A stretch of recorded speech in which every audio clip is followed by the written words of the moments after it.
And the Akashic readings are not a prediction, but readings from the cosmic archives, beyond space where the creation and destruction happen simultaneously. In the dimension of time, the past, present, and future starts. But as the Akashic records are stored in the Akasha, the space dimension, there is no past, no present, and no future. And that is why what you call it as yet happening and yet to happen are clearly already recorded. About the Supreme Pontiff of Hinduism.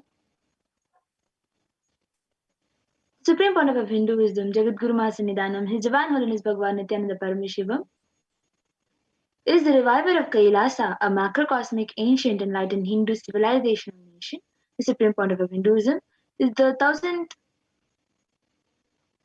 as per Hinduism and is recognized by his predecessors who are enlightened masters and adepts. The Supreme Pontiff of Hinduism has made the science of power manifestation, yoga, and temple-based universities a lifestyle for humanity.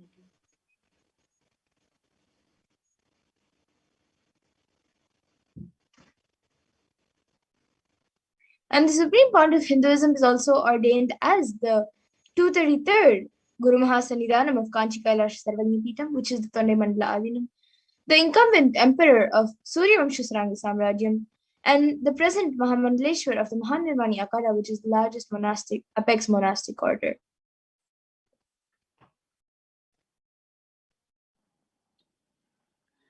The Supreme Pontiff of Hinduism is the 1000th and is the present 23rd Guru Mahasannidhanam of Dharma Mukti Swarga Paramadinam and is elected as the Supreme Pontiff of Hinduism by a congregation of over 1,000 Hindu leaders.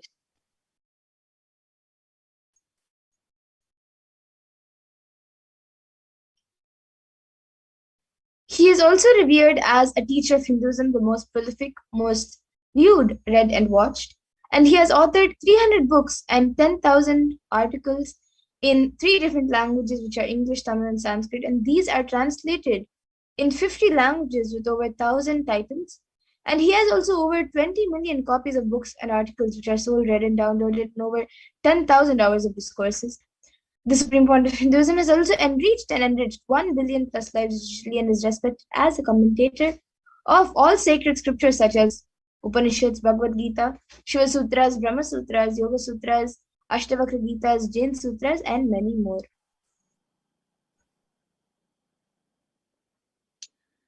The Supreme Pontiff of Hinduism is honored as leader of Hinduism, the most awarded, internationally recognized Hindu leader, reviver of 108 ancient Hindu sampradayas, including the Rudrakanyas, Rudras, Rishis, Rishikas, Bhairavas, Bhairavis, and Sannyasis. Establisher of largest Hindu university, the Kailasa Nithyananda Hindu University, in the world with satellite campuses in 150 countries. Establisher of 1,000 plus Kailasa enlightenment ecosystem and is the founder and reviver of over 100 Sarvagnipitas, collector of the largest Hindu library with over 1 million books, 1 million palm leaf scriptures, and over 20 million digital books. And now we will be moving on to the next segment where we will be seeing the live demonstration of the extraordinary Shaktis given as a gift to humanity and given to all of us as a gift by Supreme Pontiff Hinduism through the science of Diksha. So we will now be moving to the next segment where we will be seeing a live demonstration of the manifestation of extraordinary Shaktis.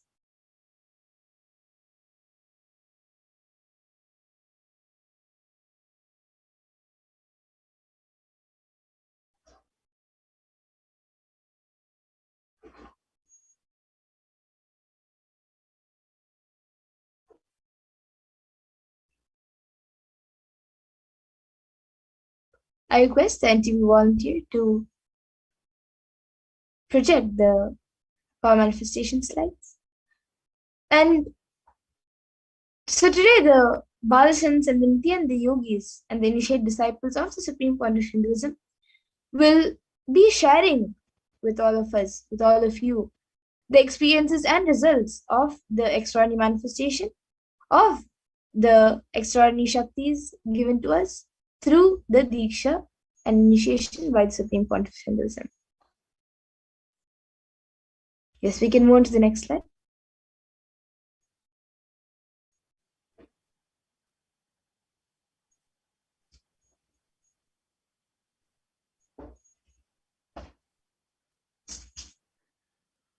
Yes, ma. Next slide.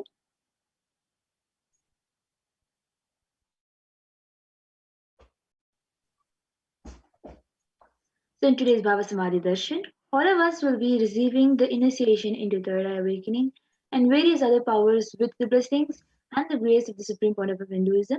And we will be manifesting the following power of third eye, where we'll be seeing with the eyes blindfolded. So many of us might be wondering where the third eye is located. Third eye is the cosmic browsing center which is located in between the brows, which upon initiation one can effortlessly express the powers and see through the third eye just as you could with the normal two eyes.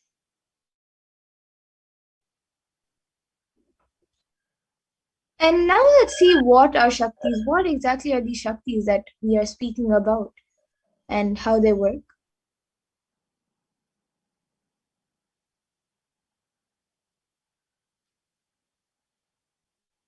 In the Vedagamas, the Paramashiva reveals in elaborate detail that every human being is hardwired to be able to manifest the Shaktis, the divine powers. Manifesting powers, the Shaktis are described as a system, method, and science for human beings to explore the various possibilities and powers and have access to various states of consciousness. Shaktis manifest from the fundamental cognition that you are divine and you need to manifest divine and not that you are a man and you need to reach the divine. And many of us might have heard the term siddhis as a word used for the manifestation of powers. So let's look at the difference between Shaktis and Siddhis as what Swamiji says. So Shakti is expressed from the space of enlightenment as a side effect of feeling connection with the divine and high integrity with the Guru, and are a source of enlightenment, whereas Siddhis are powers that manifest from tapas or penance for enlightenment and are on the path of enlightenment.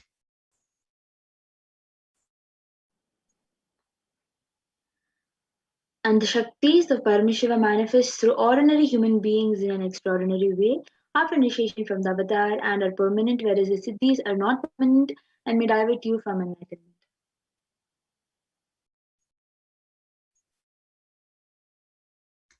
And the source of all these Shaktis, Paramashiva, is the primordial divinity in Hinduism, the ultimate reality and cause, which is self-effulgent, Swayam Prakasha, all-pervading, unchanging, beyond time, space, form, and causality. And as the fundamental base of Avyakta, the unmanifest, and Vyakta, the manifest existence, he performs the Panchakritya, or the five cosmic acts of Shrishti, which is creation, Sthiti, sovereign rulership and maintenance, Samhara, rejuvenation, Tropava, which is pulling out delusion, and Anugraha, which is liberating grace for all living entities.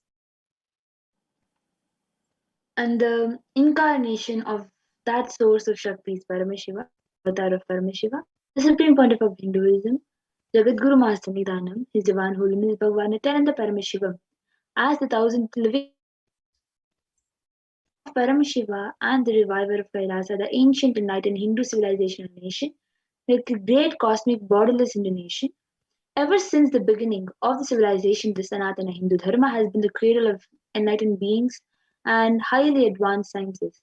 It was where the science of enlightenment and powers, the Shaktis, was lived and taught as lifestyle.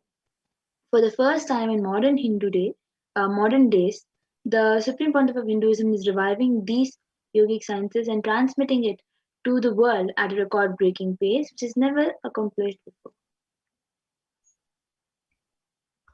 And all of this knowledge and science of our manifestation is passed down from one generation to the next generation through the science of Diksha, initiation by the enlightened gurus. And the supreme point of Hinduism, being recognized as an incarnation at a very young age, was trained and taught these sciences of initiation, to initiate and to pass the knowledge repositories for billions of people, to manifest these signs of power manifestation. From the disciplines of Vedanta, Tantra, Sri Vidya, Yoga and Yogic powers, Mantra Shastra, Siddha Vidya, science of Aushadha, Advaita, Bhakti Yoga, Paramashivoham and Paramashivoham, and through many more other practices, he was trained and taught to pass these sciences through initiations to many more people. And you all can also see all the various gurus who have trained and taught the Supreme Lord of Hinduism ever since he was young. And this is actually called the Guru Parampara, where from one generation it is passed down to the next.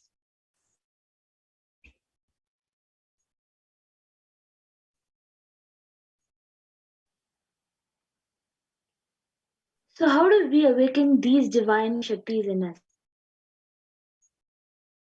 Every jnana, the ultimate truth, mapped into your consciousness, prajna, manifests as powers prajnana.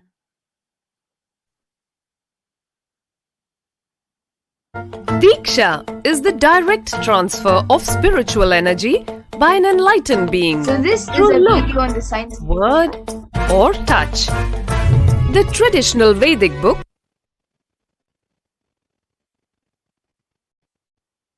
Navaratneshwara states, Sarvasamapi Dikshanam Muktihi Phalamakhanditam Avirodhat Bhavantyeva Prasangyastu Bhuktayah. The main benefit of all initiations is moksha, enlightenment. As a side effect, health, wealth, leadership, and well-being happen. And in Rudrayamala Tantra, Shiva says, Devi Diksha Vihinasya Na Siddhihi Na Cha Sadgatihi Tasmat Sarva Prayatnena Guruna Dikshito Bhavet. The one who is not initiated does not attain liberation nor a better future. So by all efforts, one should get initiated by Guru. What is the science of initiation? Neuroscience has proved that the process of initiation floods the brain with energy.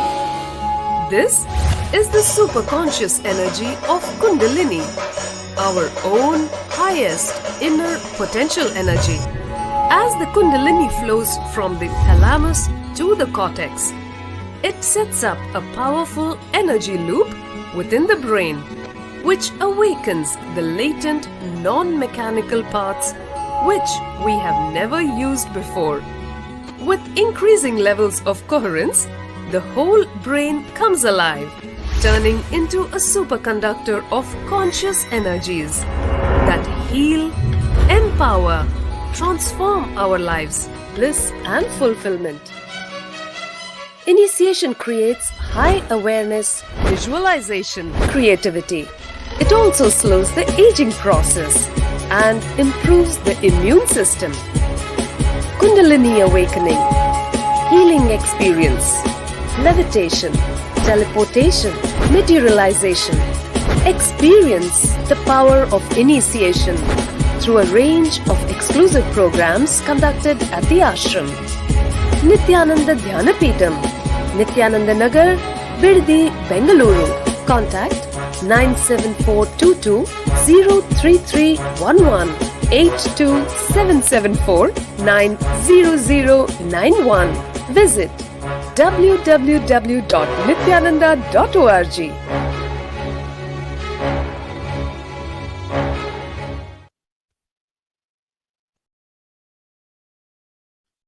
Yes, so that was a video on the science of Diksha.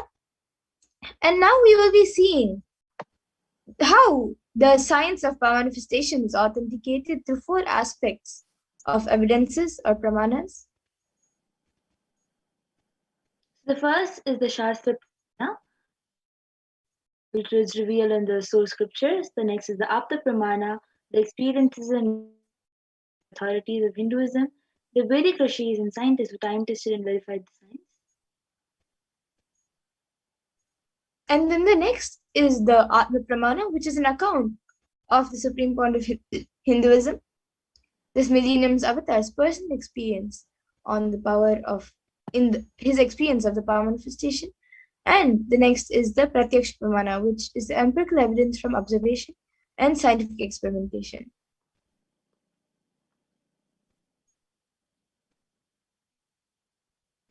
The Vedagamas are the living applied science. So the Vedas are the ultimate superior authorities for Hinduism and are pure science where the ultimate truths are explained. And the Agamas are the scriptures where the applied technology, the applied science is expanded. Vedas and Agamas together, the Vedagamas are given the status of Shruti as the Vedagamas are directly revealed by Paramashiva. They are the ultimate, eternal, unchangeable truths. And reference from the Vedagamas, these Shastras, are the source scriptures and are in Sanskrit term called the Shastra Pramana. Yes, so now let's get ready to witness a very unique and exciting demonstration of the powers of third eye. So we'll be first getting into the power of third eye, which is seeing with the eyes blindfolded. And we will be seeing the 4 types of pramanas for this power. Yes, so the first is the Shastra Pramana, which is from the Vijnana Bhairava Tantra, Dharana 11. कपालान्तर्मनोऽन्यस तिष्ठन्मीलितलोचनः क्रमेण मनसोदार्ध्यात् लक्ष्ये लक्ष्यमुत्तमम्. The translation to this verse is by fixing the mind on the inner space within the crown center and sitting stably without any movement, having the eyes closed in succession. By that stability of the mind and inner space, through the power of the third eye, one directly sees the ultimate goal Laksham by having the vision beyond the sight, that is sitting in the right place, attaining the space of oneness with the source Paramashiva.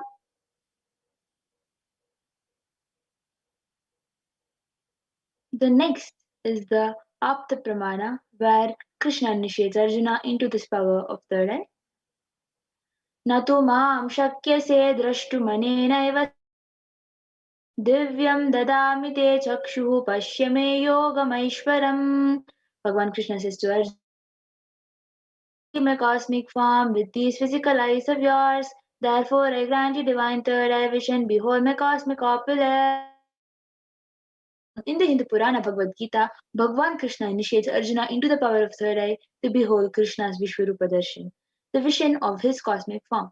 The 11th chapter of Bhagavad Gita, which contains the description of Bhagavan Krishna's cosmic form, is completely narrated by Arjuna, and as Arjuna sees Bhagavan Krishna through the third eye. Inside and outside broke. You can pause the video, ma.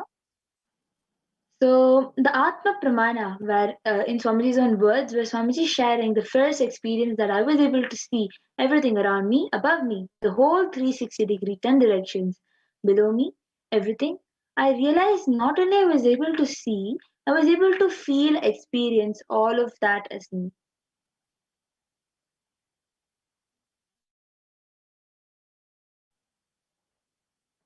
The next being the Pratyaksha Pramana, the empirical evidence from observation and scientific experimentation. The cell activity of the brain in conscious and meditative open third eye state using the positron emission tomography, which is PET. It was scientifically proven that when doing the daily activities, high activity is measured in the brain where the third eye is located, and when in deep samadhi state, the open third eye state, only third eye region is active, and almost 90% of the rest of the brain is at peace.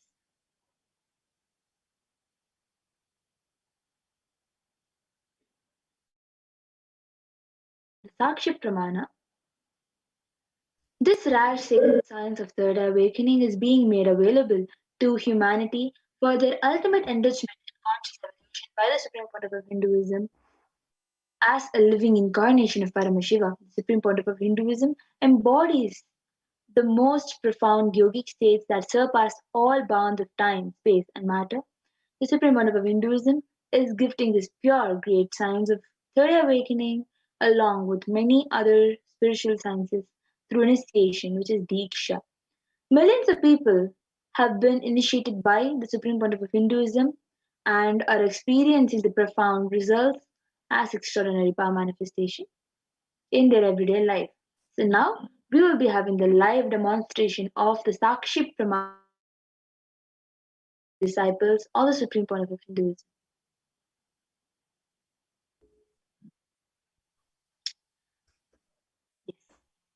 So now we have with us Ma Madhura, who will be demonstrating this power, the power of third eye, to all of us. So Ma Madhura is having an eye band in her hand, as you can all see. It has a strap which will just hold onto the head. That strap will the eye band onto the head.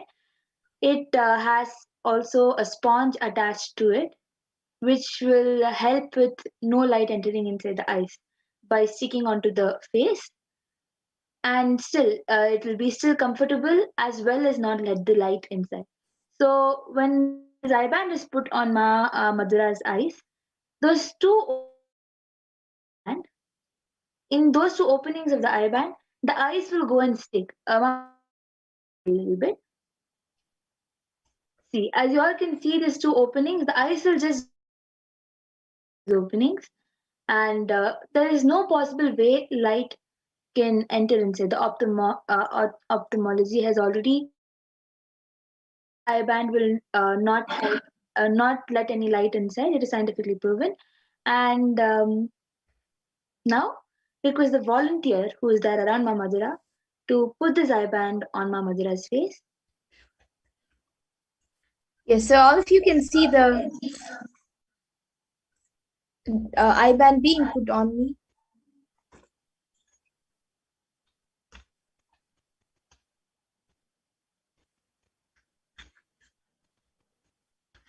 So now the volunteer is placing it on the nose so that it will be covering properly and is tightening the eye band. You can move a little to the right and center. Yeah.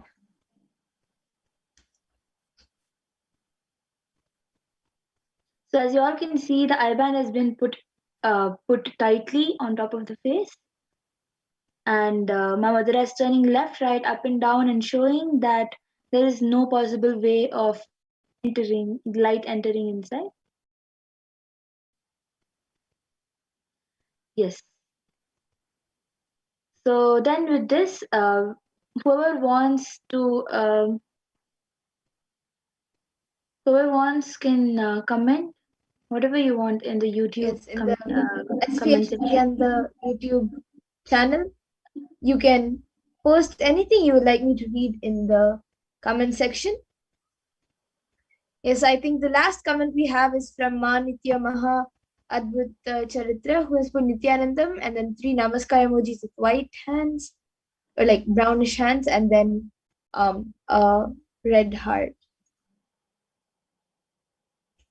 And anyone else who would like to put in your comments, you can put a number, sequence of emojis, numbers, words, sentences, and you can even put something that doesn't even make sense or something which you would like me to read, any scientific word. And yes, we have another comment from Nitya Gobamananda Indira, who has put, I feel blessed to be here.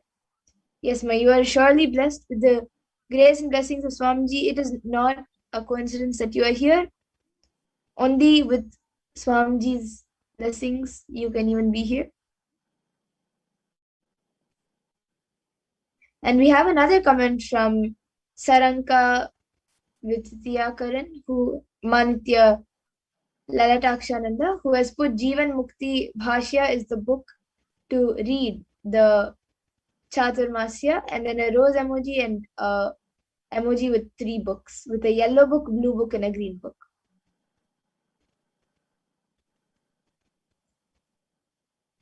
Yes, and actually the Jivan Mukti Bhashya is the book that all of you should read during this Chaturmasya, even Swamiji has said in the satsang. Yes. So as you all can see, the comments are being projected, just like how Mama Dura started reading. First, the last comment when she started reading was Nityanandam by Maha Adbhuta Charitrama, and then she read exactly whatever is being projected, where Ma Guhpamananda has shared. I feel blessed to be here.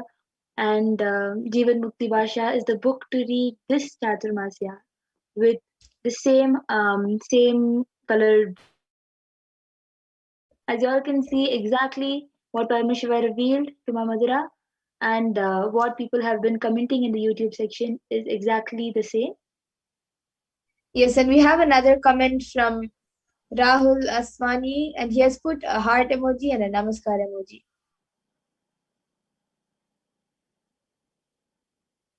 And anyone else who would like to comment, you can put any scientific words which you think I may not be able to read or I may not be able to pronounce. But even if I'm not able to pronounce it, I can read the spelling out and I can tell you what it is. So anything you would Also, like me to some read, it other can even languages.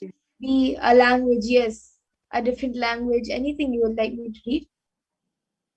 Yesterday we had two different languages, which is we had two different languages, Telugu and I think Nepali. Nepali.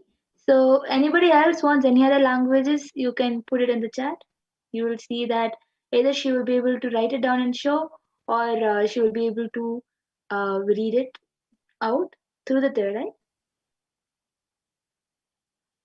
Yes, so we have another comment from Saranka Karan, Manitya Lalatakshananda. She has put 2 heart emojis, 2 namaskar emojis, then a Trishul emoji, and then a heart with a dot under that type of emoji. And then we have Manitya Mahadvita Charitra, who has put something in, I think, Chinese.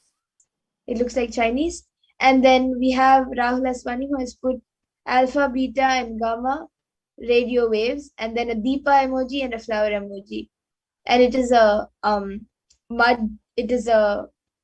mud lamp, and the Amazing. fire is facing the right side, like my right. So yeah, and between after alpha, beta, and gamma, there are 3 dots before the word radio.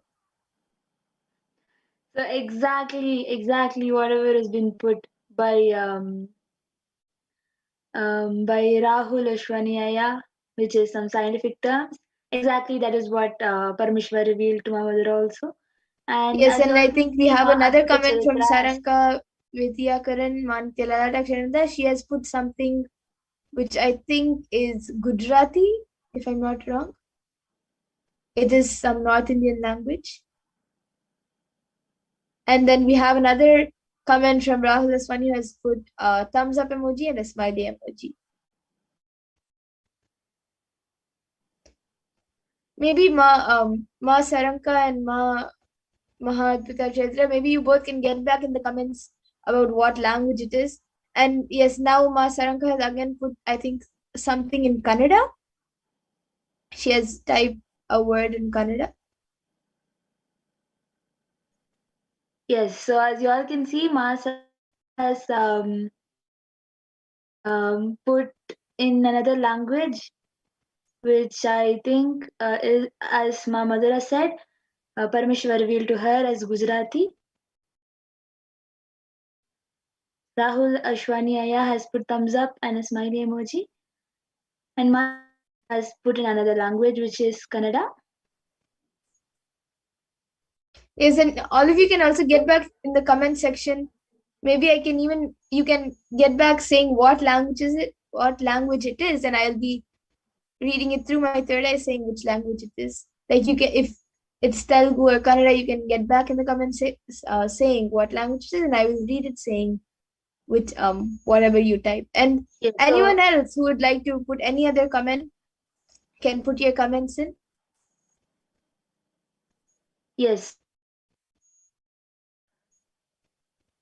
You can actually put the language and Mamadra will read what language you have put in. Yes, and Ma Saranka has now said yes, Gujarati and Kannada. Amazing. So, And then Ma Advita Chaitra has said yes, it is Chinese. amazing. So, Paramashiva revealed to Mamadra and the third eye the languages of whatever has been put in the comment. And saying, you can all see in the comment which I've projected, where they have gotten back saying, yes, it is that language. And exactly whatever Paramashiva has revealed. Anyone else who would like to put in your comments before we move on to the next power?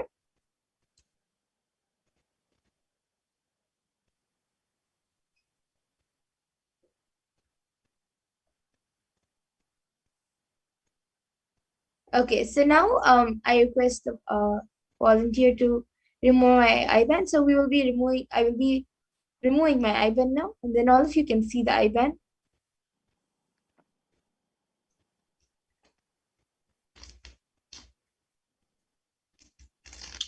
So as you all can see in front of you, the IBANs are being removed. It is the exact same IBAN that was put on Mamadura's face. It will be shown to the camera. So as you all can see, it is the exact same IBAN. The mindfold and the same sponge and everything is same. It is the same IBAN.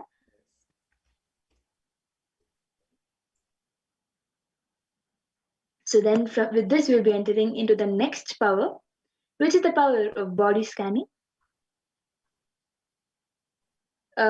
Request the NTV volunteer to project the body scanning slides.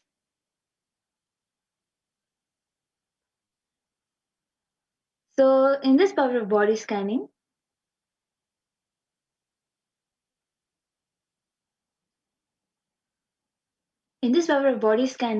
one awakens to the ability to scan illnesses, diseases, medically diagnosed issues, and provide solutions through the awakened third eye. The Shastra Pramana, the scriptural reference to manifest the power of body scanning, is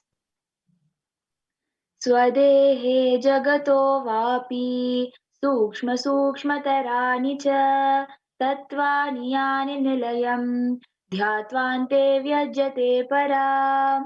Bhagavan Paramashiva says, cognize deeply that from the subtle to the subtlest constitutive principles of your whole body, Swadeha, or of the whole universe simultaneously consist of the essential reality.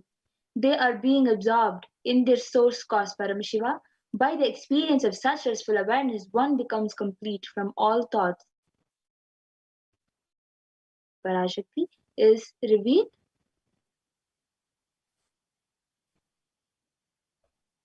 Yes, and the next, the Apta Pramana for this power of body scanning comes from the life of a Siddha whose name was Terayar.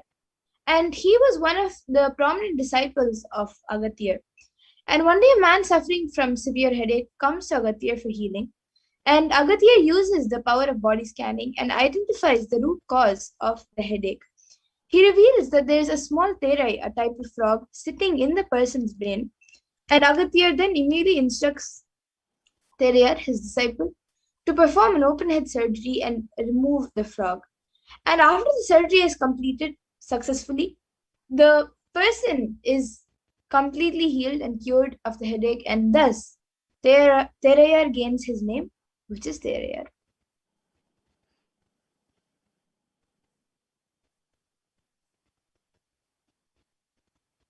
So the next is the Atma Pramana, where account of the Supreme Pontiff of Hinduism, Jagat Guru Mahasannidhanam Bhagavan Nithyananda Paramashivam's life.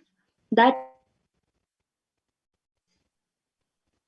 on the 22nd December 2019, the Supreme Pontiff of Hinduism, His Divine Holiness Bhagavan Nithyananda Paramashivam, revealed how Swamiji uses the power of only when I had the multiple compound hand fracture, I was forced to go for surgery and therefore for medical checkups related to that. At that time, they detected heavy metal quantity in my different organs. It was revealed that I had been poisoned without our knowledge. I immediately used diagnostic methods instead of medical facilities to study the body condition due to the poisoning. Through body scanning, I found out what the problems, imbalances had happened and where the balances had to be done. I used allopathy as the second opinion to verify my findings. And if you can also see the Sakshi Pramana, which is the experiences and results of the extraordinary manifestation happening through initiate disciples of the Supreme Court of Hinduism. So you can see that few of the initiated disciples have shared their experience of this power manifestation, where they have manifested the power of body scanning and they've shared it on social media. So you can see screenshots taken of that. And now we will be witnessing the power of body scanning live being done. So anyone who'd like a body scan can put your comments in the YouTube comment section and we will be doing a body scan for you.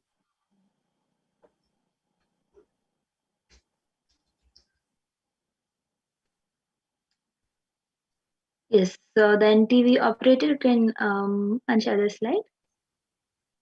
Whoever Anyone wants who is can. watching us right now on YouTube can put your comments in the YouTube comment section and we will be more than happy to do a body scanning for you. So yes, we have Mantya Gopamanda who is asking for a body scan and Ma, in please her scan belly my. areas. Yes. So, I will be scanning for the healing for your belly area. Yes, so Gopamanda, you are now being scanned and you are being healed. And anyone else who would like a body scanning and healing can put a message in the YouTube comment section requesting for body scanning and we will be doing the body scanning for you.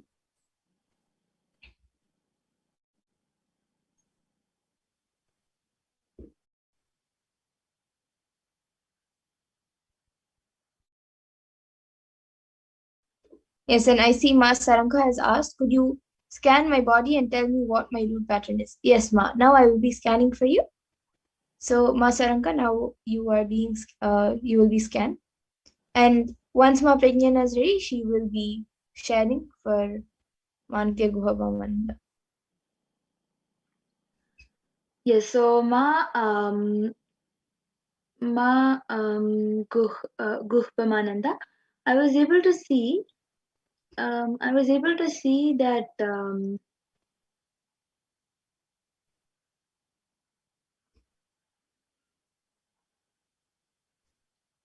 in the belly area there is some sort of pain or the poking feeling that that you're having, and the solution I was able to see for the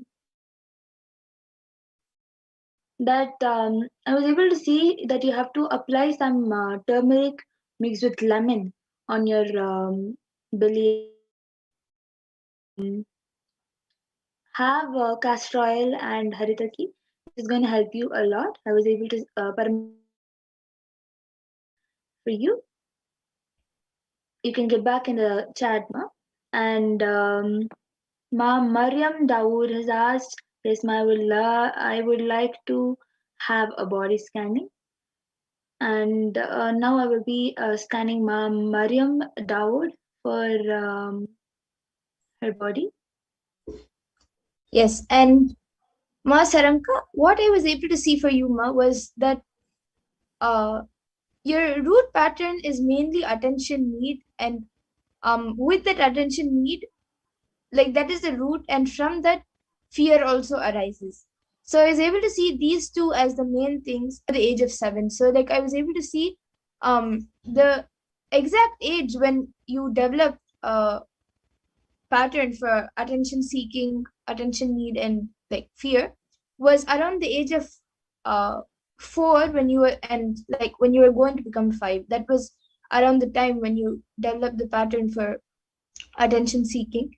And from that time it's like if you don't get attention then you feel that you have done something wrong or you have done something that you are not getting attention, or people are not looking towards you, or telling you anything. So that is what affects you even in your day-to-day life. And even uh, because of that, like thought current, and because of that root pattern, thought current that you have also is based most of the time on like how you can get more attention, or more how people can uh, be with you more, and how you can get more attention. So if you see, actually, even in your day-to-day life, at different points it is going towards that again.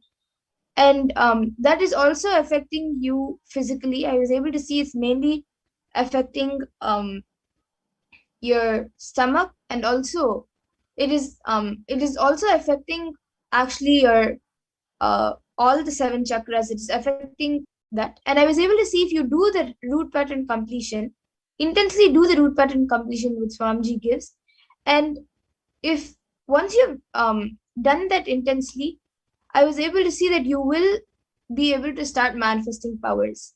And the first power that you will be able to manifest will be remote vision, and third eye reading. So these are the two powers which I was able to see will start immediately manifesting.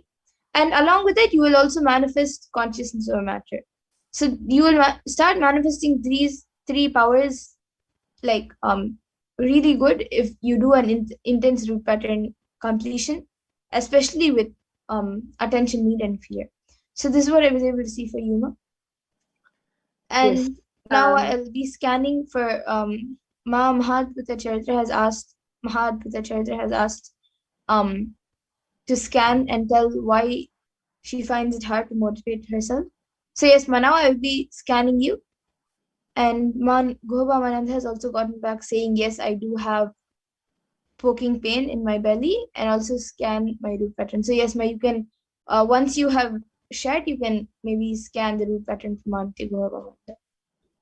And Ma Saranka has also gotten back saying, okay, Ma, okay, thank you so much, Ma.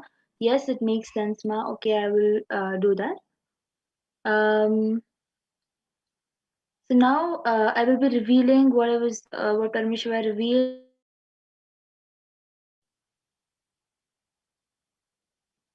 for Ma Mariam Dawood. So Ma Mariam, you have very dry and kind of weak scalp, and really dry skin. I was able to see painful and uh, not so much, but really painful cracks on your foot. It is not like actually it is not like a evident crack, but you have pain on the sole of your feet, and I was able to see that you also face some sort of digestion problem, and the solutions I was able to see for these problems is for your digestion. I was able to see that you need to consume hot water with little bit of lemon in it, and in along with the lemon, you should add a little bit of castor oil in the water itself and drink the water. This is a solution I was able to see, and I was able to see for your hair that you need to apply some curd and haritaki mixed together on your scalp, and apply some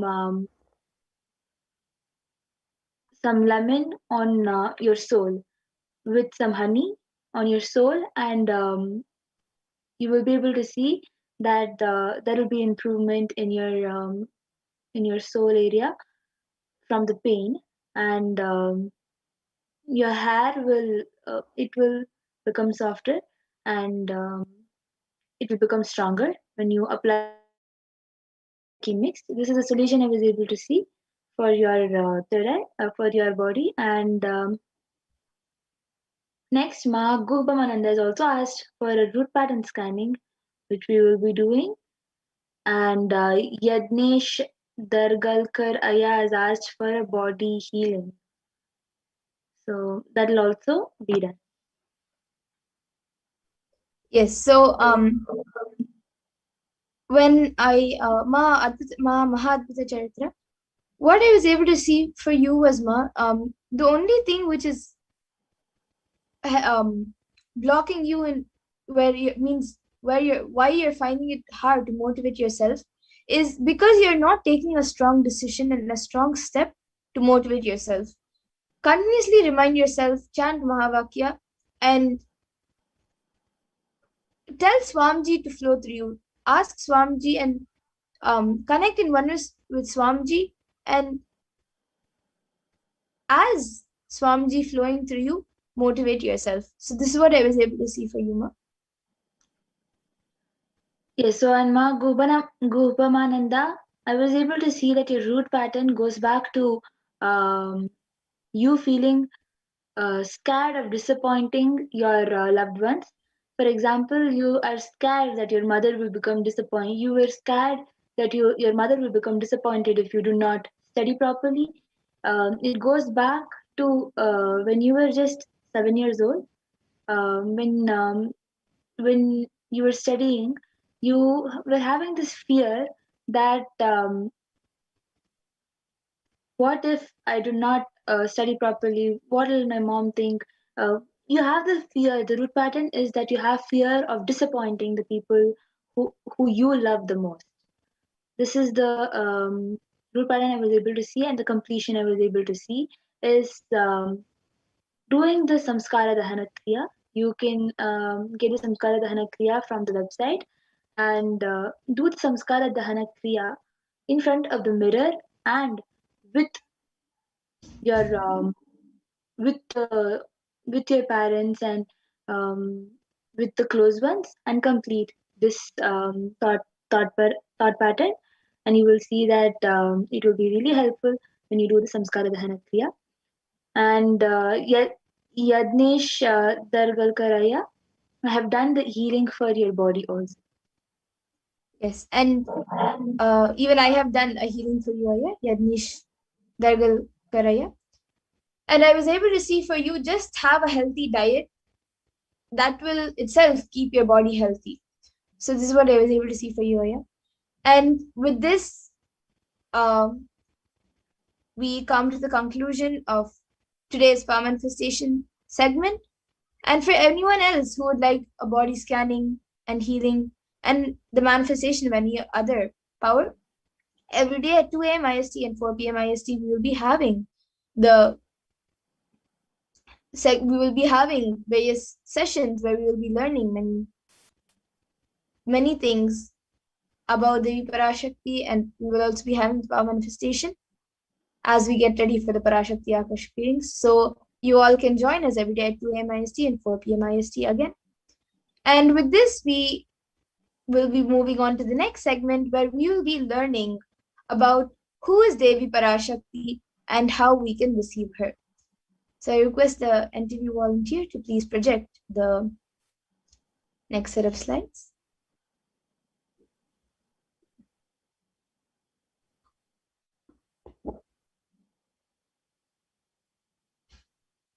And just before that, Ma Adbhuta Charitra has also gotten back saying, "Thank you, Ma. Yes, you're very right. I will chant Mahavakya."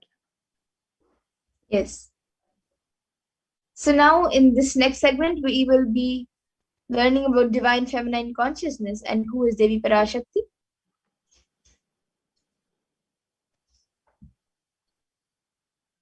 So the Dhyana Shloka of Devi Parashakti from सिन्दूरारुणविग्रहां त्रिनयनां माणिक्यमौलिस्फुरत् तारानायकशेखरां स्मितमुखीमापीनवक्षोरुहां पाणिभ्यामलिपूर्णरत्नचषकं रक्तोत्फलं बिभ्रतीं सौम्यां रत्नगतास्तरक्तचरणां ध्यायेत् परामम्बिकाम्.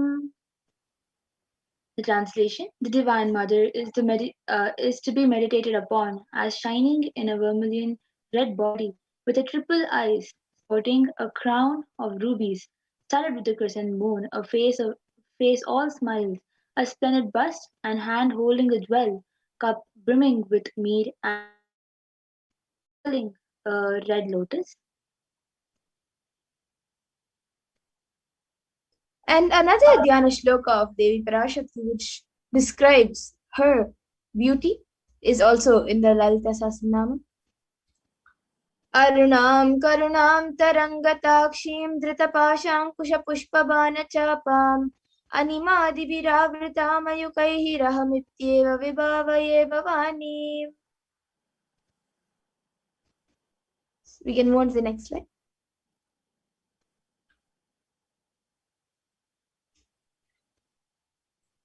And the translation for this verse is, I meditate on the great empress. She is red in color. Her eyes are full of compassion. She holds the noose, the gourd, the bow, and the flowery arrows in her hands. She is surrounded on all sides by powers such as Anima Ferez, and she is the self within me.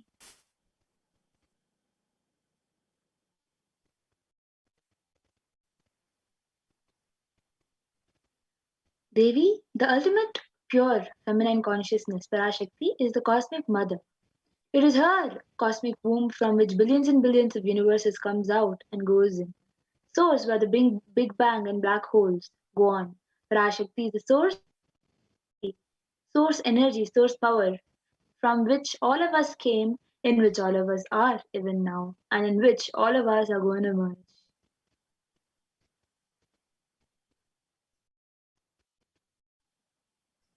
And out of extreme love and compassion, Parashakti herself is manifesting through the embodied form as the Nijavatara of the Supreme Point of Hinduism, Jagat Guru Mahasannidhanam, His Divine Holiness Bhagavan Nithyananda Paramashivam, gracing us, answering all of our questions, giving all of us boons, answering our prayers, healing us, revealing our past, present, future, and delivering profound spiritual truths, and ultimately giving us the experience of Paramashivoham itself.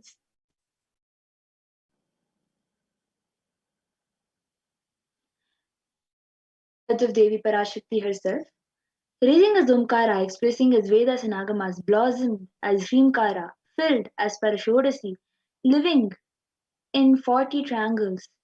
The Kailasa Swamini, who is in Kailasa Shripura Chintamani Parashodasi, sitting as part of Paramashiva, Parameshwari, who rules Paramashiva, Meenakshi.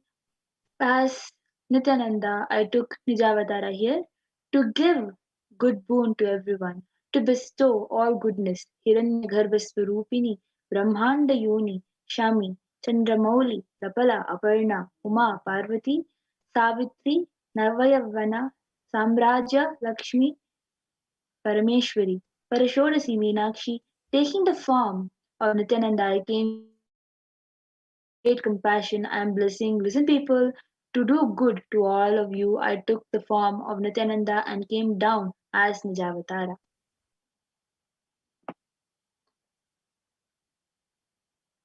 And again, in the words of Devi Parashakti herself, she beautifully says, raising in Omkara, blossoming as Shiva, Shiva manifesting as source of existence, powers of existence, expressions of existence, from the oneness of Om, blossoming into two as Prakriti and Purusha, blossoming as three Shaktis, Icha, Kriya, and Jnana, growing as four Vedas, expanding as five Panchabhutas, beyond six chakras, filled as gotras of seven rishis, expanding as eight directions, existing as nine grahas, blossoming as 10 indriyas, being as 11 rudras, creating all the worlds, bringing life to tell and make truth blossom, and to do good, to do good.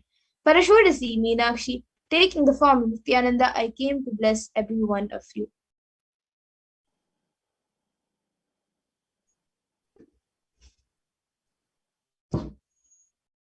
Literally, you're seeing Paramashiva and Parashakti at the moment. She is there in her scream, so always receive very traditionally. Keep two one betel nut and one coin in front of the screen. What's Devi? Coin is considered a traditional dakshina. In the Hindu, it can be to the lowest value in the India. It can be even 1 paisa, whereas in the US it can even be just 1 cent. I'm not trying to monetize. Keep even 1 cent. It's completely alright. So for 100 days, if you have the darshan, then it adds up to $1. And in India, even one paise is completely okay. And you can offer all of this to Devi. And after the darshan is over, you can take the banana, beet leaf, and betel nut as prasadam immediately and eat it. And the coins that you collect, you can send it to the LA temple for it to be used as for the further procedures. And for many of you might be wondering how this betel leaf and betel nut may benefit you. Swamiji says this betel leaf and betel nut may look too small, but in a few days you will realize how much it adds up to your sentiments. That really she is there. You will not take the Devi Darshan for granted.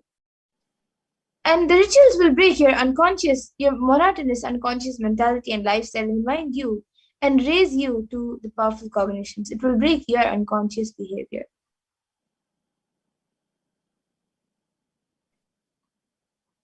So as you all can see, you can place the main ingredients which are needed. The 2 betel leaves, 1 banana, 1 betel nut, and 1 coin. Like kumkum, chandan, vastram, all of that. Also, if you want to offer, you can still keep it on the plate.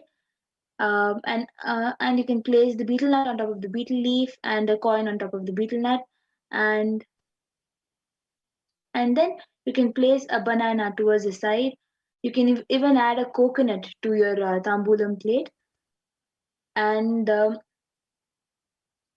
after that, after the whole of the Devi Darshan, Devi Baba Darshan is over, as prasadam, you can consume the betel leaf and betel nut along with banana. Yes.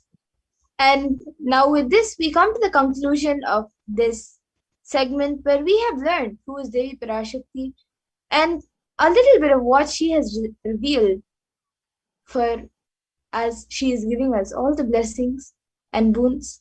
And we have also learned how we can receive her when she comes for the darshan and initiations. And now we will be moving on to the further segments where we will be learning about what Devi Parashakti has revealed and how it has helped humanity and what she has revealed for humanity.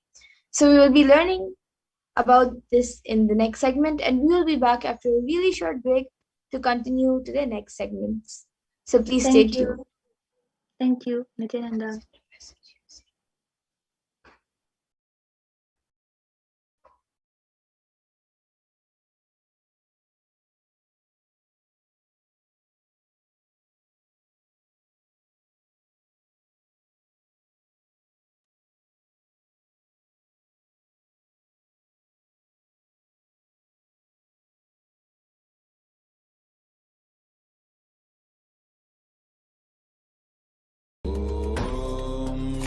Nithyananda Paramashivam. What I mean by the word Kailasa, listen intensely. Enlightenment ecosystem, literally enlightenment itself, in your own home, wherever you are. If you cannot come to Kailasa, it's okay. Kailasa can come to you. Kailasa coming to you is Kailasa.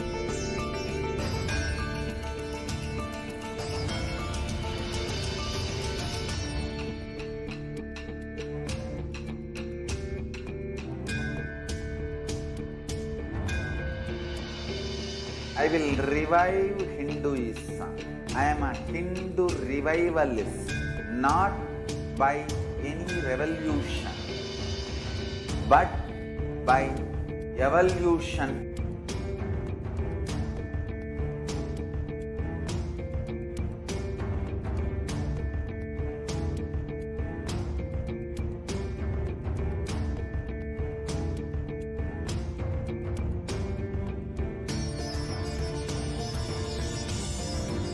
and setting model communities.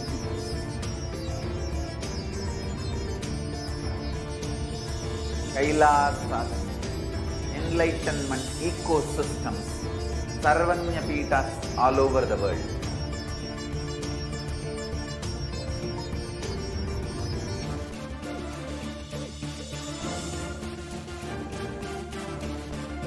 All powerful cognition, knowledge, only when you live, power manifestation and possibilities manifestation happens. This is a fundamental truth.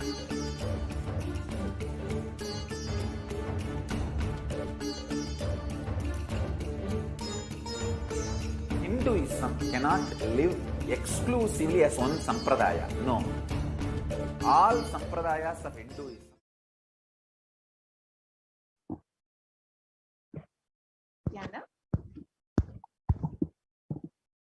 Nithyanandam, welcome back, dear viewers. Now we will be entering into the next segment where we will understand some of Devi Parashakti's revelations made for humanity. During this time of the pandemic, we have heard Devi again and again guiding us, blessing us, answering our questions, giving boons, and answering all of our prayers. And Devi has been holding our hand throughout this pandemic, throughout this pralaya, to ensure that we are making the right decisions and ensure that we know what is to come. So let us understand some of Devi Parashakti's revelations today and how they have manifested in our lives.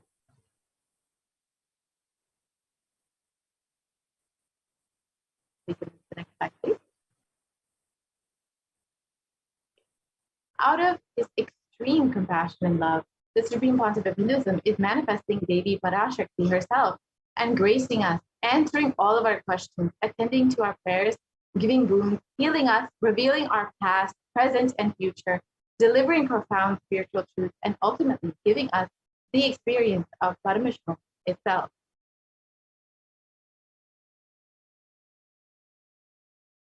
So today, let us see what Devi Parashakti has revealed about immunity and COVID-19. So as we all know, the world has been deeply affected by the COVID-19 pandemic. And we have seen over 186 million people infected with COVID-19, and over 4 million people have died since this pandemic has begun due to COVID-19. And the worst affected countries are the United States, India, and Brazil. And these numbers that we are seeing here are considered to be severely underreported, especially within India. So the actual number of deaths could be much, much higher. The actual number of infections could be much higher than what we understand.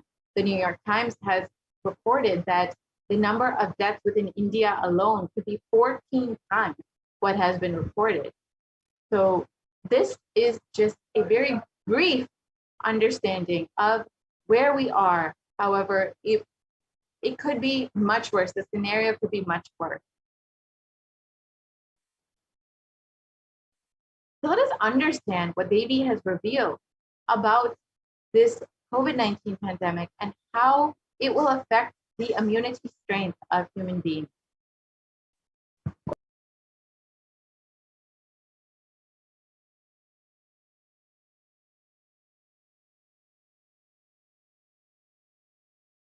Realizing the power of my words when I say Corona is very much out there with the support of decision makers, rulers, people who are supposed to protect all of you. Due to their irresponsibility, it is there and getting more and more strengthened. It is becoming more and more stronger in multiple forms. And all the other diseases which are waiting to attack human bodies, because Corona has made the immunity strength weak in human bodies. Human bodies have lost the strength of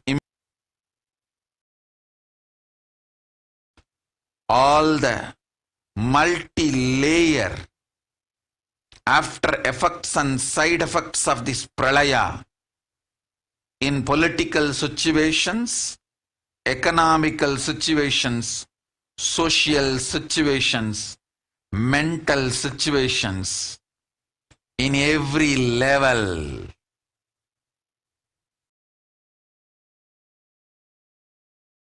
Cannot be described. Wait. This year, focus on keeping yourself alive.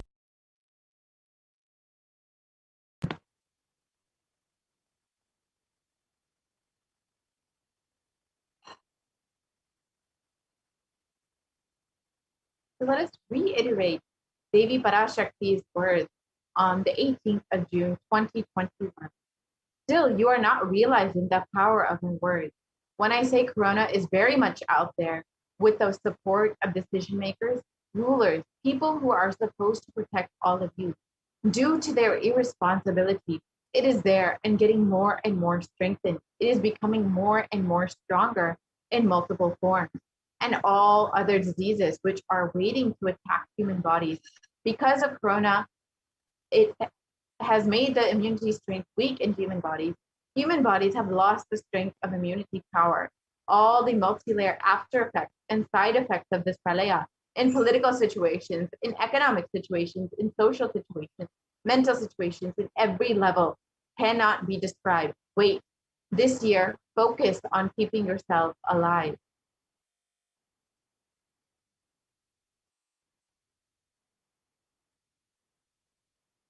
So let us look at the three main revelations Devi Parashakti has made in this revelation. First, Devi explains that Corona has made the immunity strength weak in human body. So let us understand what that means exactly and how it has been manifesting in our world today.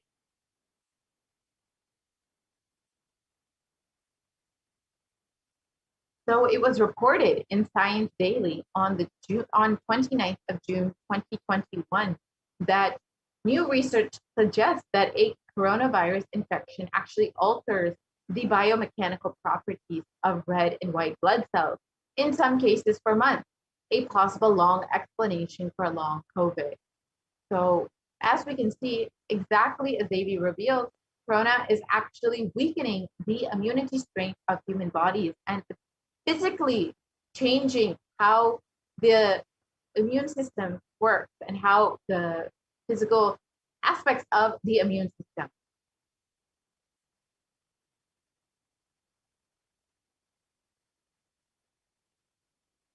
And the article continues on that COVID-19 significantly changes the size and stiffness of red and white blood cells, sometimes over months.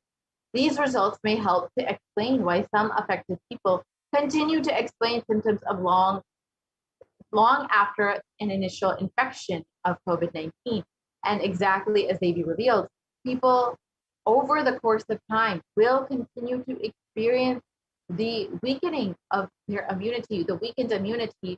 And this is exactly explains how it is happening. It is COVID-19 is literally changing the size and stiffness of red and white blood cells, which is causing a severe effect on your overall immune strength, which is why many people continue to complain of symptoms such as fatigue, shortness of breath, and many other symptoms that are continue to exist well after the initial infection and recovery period. And in the Academy of Medical Science, it states that the way that the body defends against the virus is to recognize and neutralize it. However, in the Forbes, it was reported that corona actually suppresses the immune system by disrupting the actions of the body's immune cells. And this immunosuppression allows for the 2-week incubation period, which gives corona enough time to attack the body. So as Devi has already revealed, that corona has actually affected the immune system and actually has changed the immune strength of human bodies.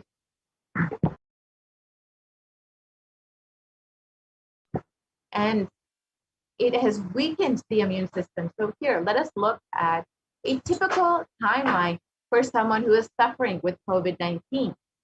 Initially, the incubation period lasts from 0 to 5 days. And after that, they experience the prodromal period, which is between 5 and 10 days. And the acute infection is between 10 and 15 days. Now, this is the period where most people end up in the hospital or in the ICU. And after this 2-week period, many people are able to recover. However, many people also experience longer term symptoms and continue experiencing symptoms for months afterwards.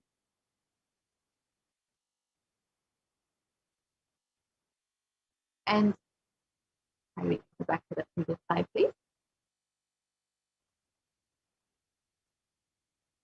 Sorry, can we go back to the previous slide, please?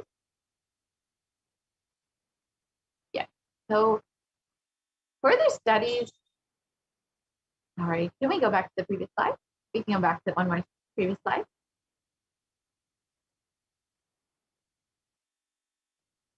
We can go back to the previous slide. Okay, we can go forward on the slide. Yeah, so let us understand, sorry, we can go back on the slide.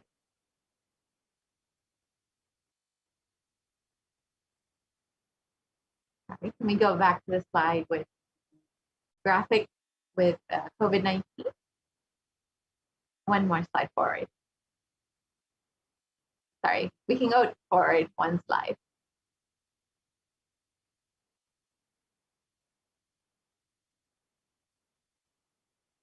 One more slide. Yeah, we can stop here.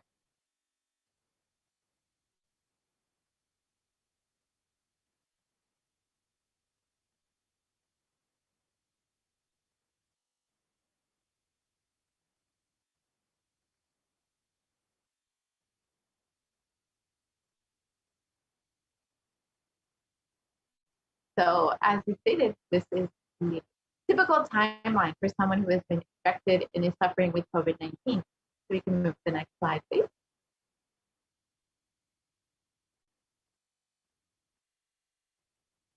So let us look at COVID-19 in comparison with other deadly pandemics throughout history.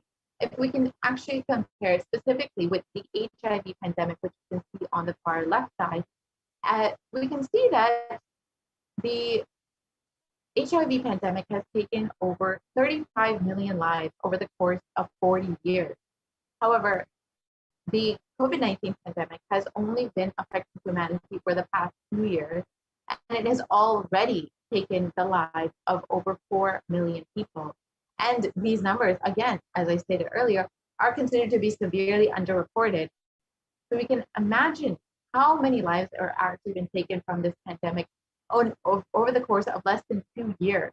Now, this is actually, if you consider, it's well within the range of the HIV pandemic, which has over the course of 40 years taken so many lives. So we can consider the COVID-19 pandemic as one of the deadliest pandemics that in recent modern history that the world has experienced.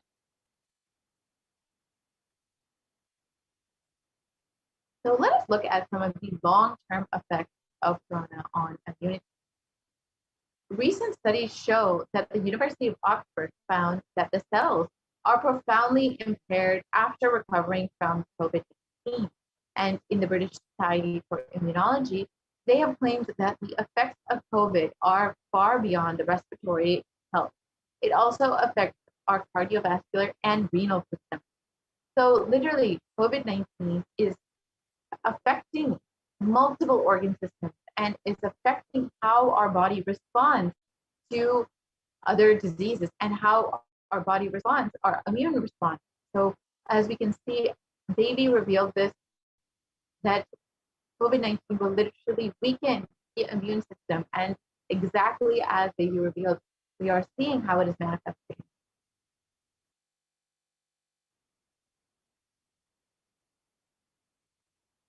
And in a recent article, it stated that exposure to the disease COVID-19 causes symptoms in multiple organ systems across the body, and it is not limited to only the lungs and respiratory system, as was originally thought. In addition, patients are reporting chronic symptoms such as fatigue, shortness of breath that has lasted 4 months after the original infection. And this is exactly what is termed as long COVID. And as we have learned earlier, it is suspected that COVID-19 actually changes the immune system, that specifically the red and white blood cells, the size and the stiffness of it. So this is possibly why people are experiencing something as long COVID, the vascular system, the renal system, the respiratory system, and can cause inflammation and fatigue long after their initial infection. And this exactly as we were told by Devi Parashakti, that it will literally weaken our immune strength. So here we can see how a set of healthy lungs look compared to a set of COVID-19 affected lungs. We can see on the left side the healthy lungs, which are don't have any scarring, and on the right side we can see all of the scarring on the lungs and how badly the lungs are affected by this infection.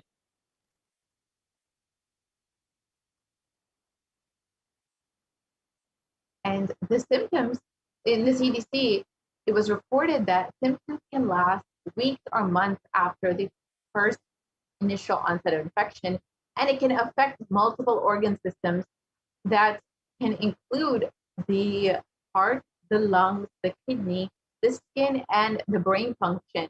And as we can see that COVID-19 is literally affecting how our body functions, how our entire body functions, not just one system, the lungs or the respiratory system, but the entire multiple organs within the body, which eventually do affect how your body is able to respond to other diseases. So let us understand what Devi has revealed about that. Devi has revealed that all other diseases are waiting to attack the body because the immune strength of human bodies has been weakened. So let us understand that revelation.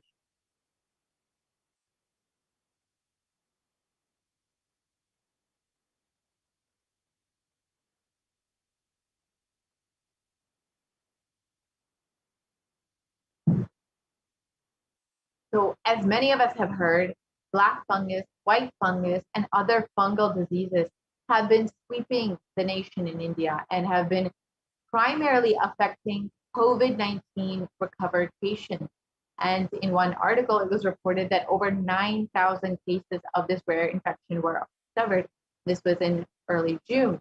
And as of recent, even more cases have been discovered. And in another article, it is found that over 90% of the patients who have been affected by black fungus are patients who have recovered from COVID-19 infection. So we can see that this black fungus, white fungus, and these fungal diseases are the diseases that are waiting to attack the human body because they are primarily affecting COVID-19 patients and people who have recovered from COVID-19. And the Supreme Pontiff of Hinduism has revealed that even if you have recovered, you are healthy again from COVID-19 after an initial infection, you are not necessarily protected. You will be susceptible to other diseases because of the way that COVID-19 has affected your body and how the immune system has been affected by COVID-19. And here we can see how exactly this is manifesting, how that so many COVID-19 patients who have recovered, who have survived COVID-19, are now being affected by black fungus, white fungus, and other fungal diseases. And here you can see the photos of people who've been affected by these diseases. And as many of us have heard, these rare fungal diseases have over a 50% mortality rate. So they are literally taking thousands and thousands of lives. So let us understand the final revelation made by Devi in this revelation. She stated that it is becoming more and more strong in multiple forms. So let's understand what exactly that means.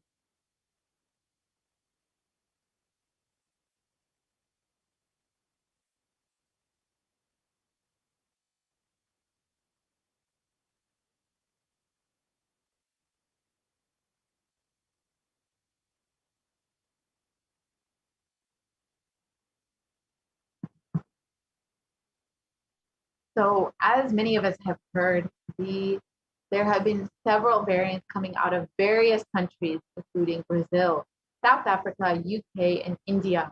And they have been sweeping the world and affecting thousands and thousands of people and have been causing multiple waves of this COVID-19 pandemic. So let us understand where some of these variants have come and how many countries they have been affecting.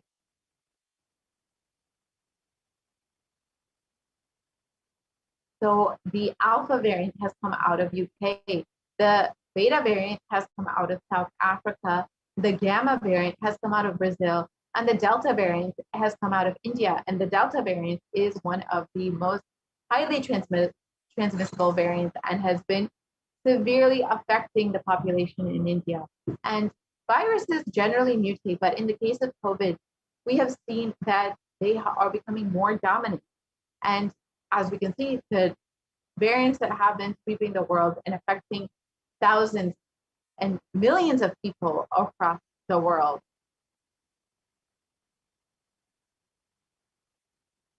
And it has been reported that the dangers of these variants was further highlighted when the World Health Organization categorized the Delta variant as the most highly transmissible variant of COVID-19. And this article also indicates that the Delta variant was the primary cause behind India's second wave of COVID-19. And as we know, the country has been severely suffering from this pandemic, this second wave of this pandemic, and unfortunately has to brace themselves for the upcoming waves of COVID-19, the possible third wave, which we may be seeing very, very soon. And here is just a small infographic of the variants that are currently circulating and how many countries have been affected by these particular variants. The Alpha variant out of the UK has affected over 173 countries. The Beta variant out of South Africa has affected over 122 countries. And the Gamma variant out of Brazil has affected over 74 countries. And the Delta variant out of India has affected over 104 countries.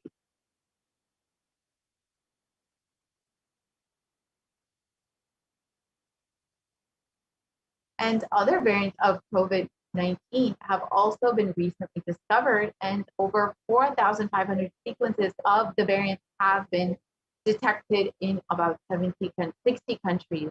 And these studies suggest that the Delta variant is about 60% more transmissible than the Alpha variant, which was much more contagious than the original strain that emerged from China. And the secondary attack rates have been known to be between 51 to 67% higher than that of the Alpha variant. And this is in regards to, again, the Delta variant, which has been severely affecting India over the past several weeks and months. And we are unfortunately having to prepare for other variants that may be arising. The quantum Hinduism has already revealed that the Delta Plus variant and the Lambda variant will be very soon affecting India, and that will be even more transmissible, more contagious, more strong in affecting people, and will cause even multiple more waves to come. So it is highly advisable that we take heed to Devi's revelations and protect ourselves. As Devi revealed, the only priority for this year is to keep yourself alive.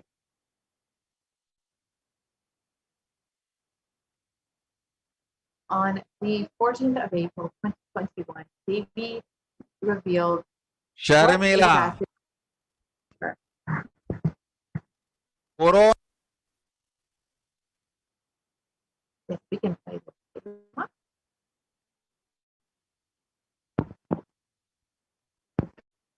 ஒழிந்தது. கொரோனாவை வைத்து அரசியலும் அழிவாட்டமும் செய்ய நினைக்கும் மனிதர்களின் சதிராட்டம் முடிய இன்னும் 4 ஆண்டுகளாகும். என் பக்தர்களையும் சீடர்களையும் கைலாய வாசிகளையும் நானே காத்துக் கொள்கின்றேன், நானே காக்கின்றேன். என் பக்தர்களுக்கு ஒரு துயரும் ஒரு துக்கமும் வாராது.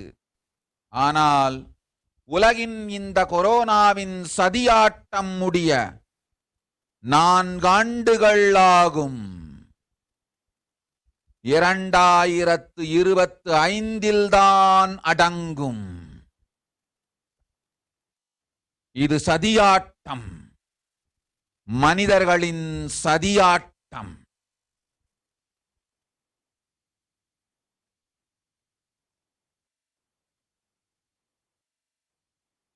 So let us understand Devi Parashakti's revelation translated into English. Corona is destroyed, but it will take 4 years for the political conspiracies done by humans to end. I will protect my devotees, disciples, and Kailasa. No suffering will come for my devotees, but it will take 4 years for the conspiracy of Corona to end. It will come to an end only in 2025. It is a conspiracy, a human conspiracy.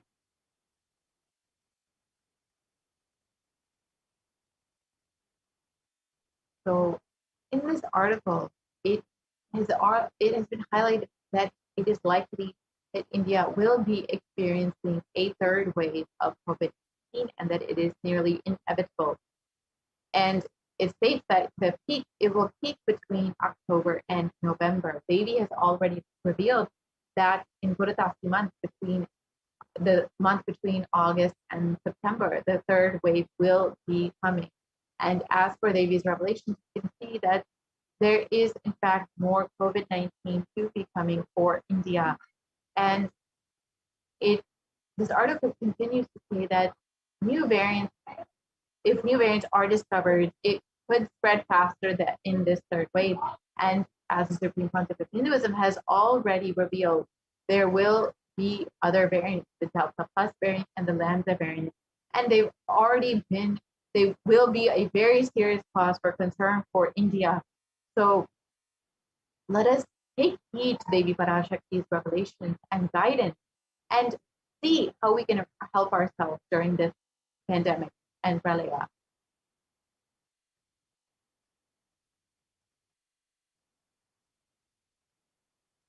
With more and more waves of COVID-19 coming up, what is the best way we can protect ourselves? And does anybody have a solution for us?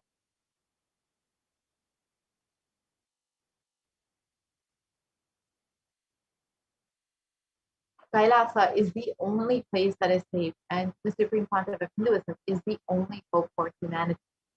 And if you would like to protect yourself, as Devi revealed and as the Supreme Pontiff of Hinduism has been continuously telling us, the only priority is to keep yourself alive. Only focus on that.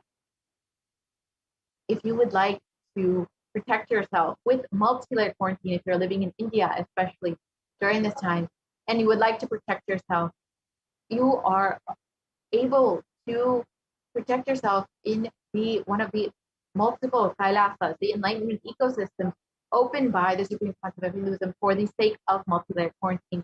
Already, many people have already availed this opportunity and are experiencing not only protection from this pandemic, but the beautiful enlightenment ecosystem that the Supreme Pontiff of Hinduism has created for humanity.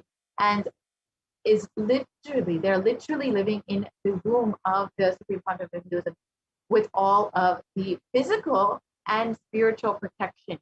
And you are able to avail this opportunity by going to kailasa.org/Kailasa Care. You can sign up today and protect yourself, protect your family. As the Supreme Pontiff of Hinduism has revealed multiple times, the only priority for this year is to protect yourself. Do not focus on anything else. Just focus on that. And the Supreme Pontiff of Hinduism has also made the Kailasa enlightenment ecosystems completely friendly for any person who would like to quarantine there, with free internet and free food, free medical care, which includes Ayurveda, Siddha, allopathy, homeopathy, and any type of medicine that you could want will be provided. With the basic day-to-day healthcare will be provided for anyone who is interested in protecting themselves and quarantining in one of the Kailasas. Not only that, all accommodations will be free, all food, everything will be provided completely free. So if you are interested in protecting yourself and you want to sign up today, you are more than welcome to visit at kailasa.org/Kailasa Care. The link is projected here. And you can see the various quarantine centers that Kailasa has opened up and sign up for protecting yourself and protecting your family. With this, we will be concluding this segment of the Devi Parashakti Akashic reading and be moving into the next segment, where we will understand some of the offerings that we can make to Devi Parashakti. Over the past several months, Devi has been guiding us, blessing us, giving us boons, answering all of our prayers, healing us, and literally holding our hands through this pandemic and ensuring that we are making the right decision. And if you feel gratitude and love and overflowing gratitude for Devi, you are able to show this through these various offerings that we will explain today. So in the next segment, we will be understanding some of those offerings that we can make to Devi Parashakti. So we will be right back for this segment after a very short break.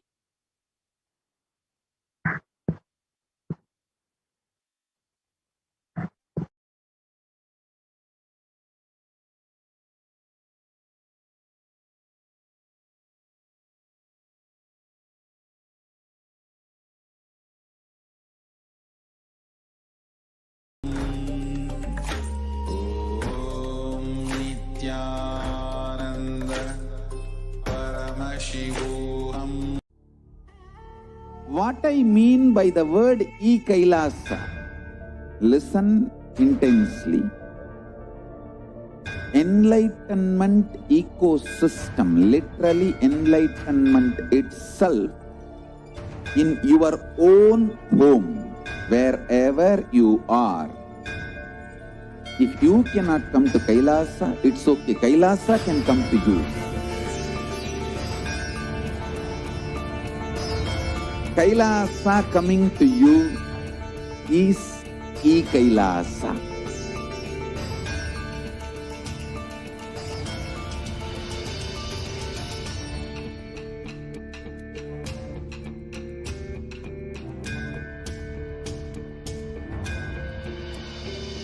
I will revive Hinduism. I am a Hindu revivalist, not by any revolution, but by evolution.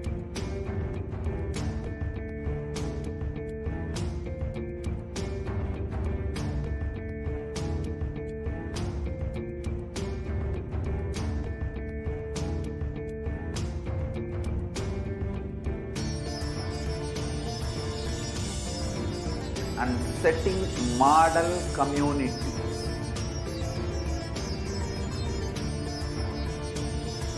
Kailasas, enlightenment ecosystems, Sarvanya Pitas all over the world.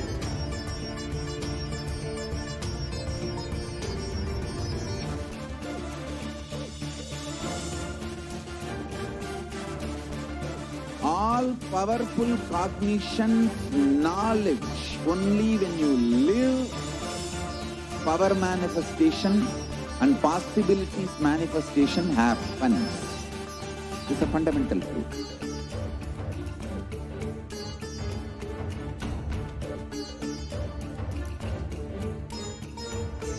Hinduism cannot live exclusively as one sampradaya. No. All sampradayas of Hinduism is an ecosystem.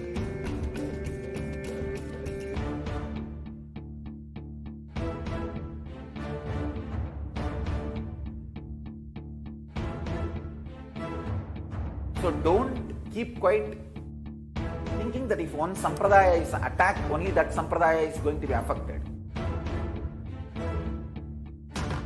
All of us are ecosystem.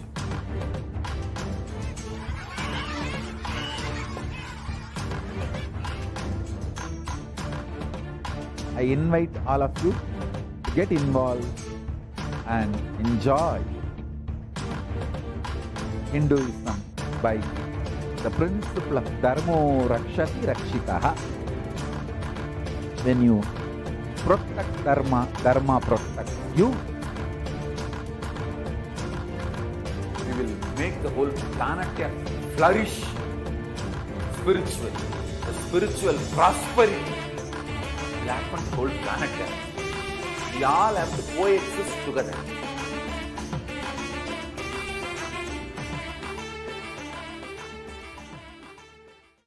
Just be alive for next 3 years. Don't die within next 3 years.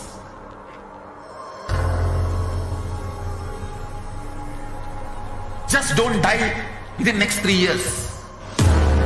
Be alive. Somehow be alive. I'm working sincerely. I will reach you somehow. Somehow I will reach you. It's my commitment to humanity.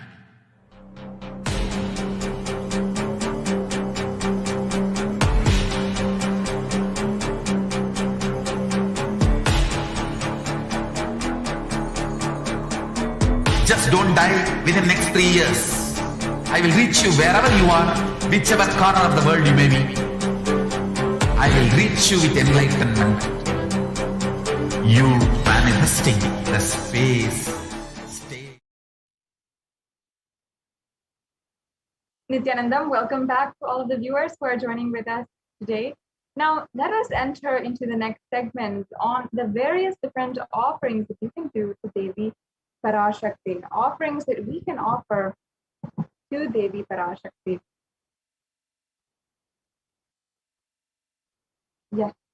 Now, in this segment, we are going to be understanding the various levels of offerings and the different significance behind each and every one of the offerings. All offerings have a deeply profound significance. They have some way that it is a profound significance, it is extremely beautiful, and they simply, through the powerful cognitions itself, make you manifest oneness with the divine. In Hindu tradition, for every occasion, for every different occasion in our lives, for every special occasion, whether it is our birthdays or our anniversaries, or if we are buying a new home, or if we are buying a new car even, or if we're starting school for the first time, or starting a new venture, whatever it is, we always invite God into our lives. We ask for their protection. We pay gratitude for the amount of guidance and protection they have, and for bringing us thus far in our lives, and request them to further guide us, further protect us as we take the next step in our life. And that is a part of the Hindu tradition, and it's a beautiful way that we incorporate these offerings in our life. Offerings are a way that we manifest living enlightenment, literally living the science of enlightenment, practicing the presence of God. That is the extremely profound beauty of it all. And the offering is not at all made out of fear or greed, like many people say. And many people try to misrepresent these offerings. Offerings are giving of a divine gift and pure love and devotion and oneness. And it always consists of two parts, giving and accepting. And when an avatar lands, the offerings are purely a part of the grand Leela played out only for the purpose of enlightenment. The truth is that the divine plays out their many Leelas in our lives in so many different ways. And through these offerings, we offer our gratitude and request humbly at their feet that they continue playing a huge part in our lives and giving whatever guidance that they have been giving and guiding us more and more to manifest the reality that we want. And that is really the ultimate guidance, the ultimate thing that we ask from these offerings when we are making an offering. And more than we giving and we are trying to offer something or we are trying to give a substantial amount of money, whether for whatever reason, more than that, the divine has manifested in our lives. And having recognized this, knowing that this is the truth, therefore we manifest our reality and we make these offerings. We take the steps to make these offerings. And I know there are many people out there who strongly feel that Devi Parashakti has manifested in their lives in so many different ways, whether it is manifesting the type of relationships that we want or the type of the amount of wealth that we want in our bank accounts or anything. Devi Parashakti has already manifested, blessed, and given us the insurance and her protection. So many people have even healed from COVID, have healed from so many diseases. There have been so much that Devi Parashakti has literally healed and blessed. Many people even walking out of chronic illnesses and even lifetime or long-term addictions that they have been going through. And so many sharings also we have been seeing on NTV as well. And we have been able to interview the people who have had beautiful blessings from Devi Parashakti. And it's to those people, all of you who Devi Parashakti has already showered so much in your life, there's thousands who have benefited and their lives have been transformed from the blessings of Devi Parashakti. So you can, if you're out there and you really want to offer your gratitude to Devi Parashakti, this is the opportunity. This is the different ways that you can offer your guidance. And even for the fact that Devi Parashakti is guiding us, protecting us continuously, that is another beautiful reason why, if you need a reason for making these offerings, because Devi Parashakti has already graced planet Earth in manifesting through the Nijavatar, the supreme pontiff of Hinduism. Her energy has been made available on planet Earth, and she is literally giving herself to all of us. And out of our gratitude, we can offer our gratitude to Devi Parashakti in this way. So as we are beginning this segment in today's program and we want to make an offering, let us first chant the Dhyana Shloka for Manonmani, the very form of Devi Parashakti who is seated on the lap of Paramashiva. Indu nivabeda karavahni nayanam syat pankajavaravaya japaksha sarayuktam anga himabhushana vichitravasanam syat tunga mukutojvala manonmani swarupam. And the beautiful translation of this verse describes Devi as moon-like face, holding the Vedas or the books in hand, fire in eyes, and with a lotus flower gracing and blessing hands, in one hand with the Japamala, and the other beautifully decorated with jeweled ornaments and wonderful clothes and a shining bright crown. Her name is Manonmani. The next slide, please. Now we'll be chanting the next Dhyana Shloka. Dhyaye devim trinetram shashimi bhavadhanam vedahastam dadanam savye padmam varadamapare chabhayam chakshamalam divyerabarane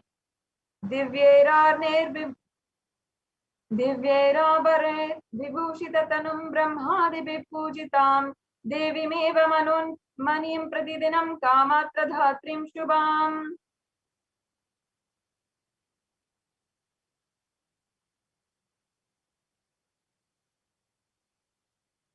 Yes, and in this description, Devi Parashakti is described I meditate on Devi with three eyes, glowing like the moon and holding the Vedas, lotus embracing with blessing embracing hands. She is wearing beautiful ornaments. She is worshipped by Brahma and other many gods and showers auspicious boons for all actions every day.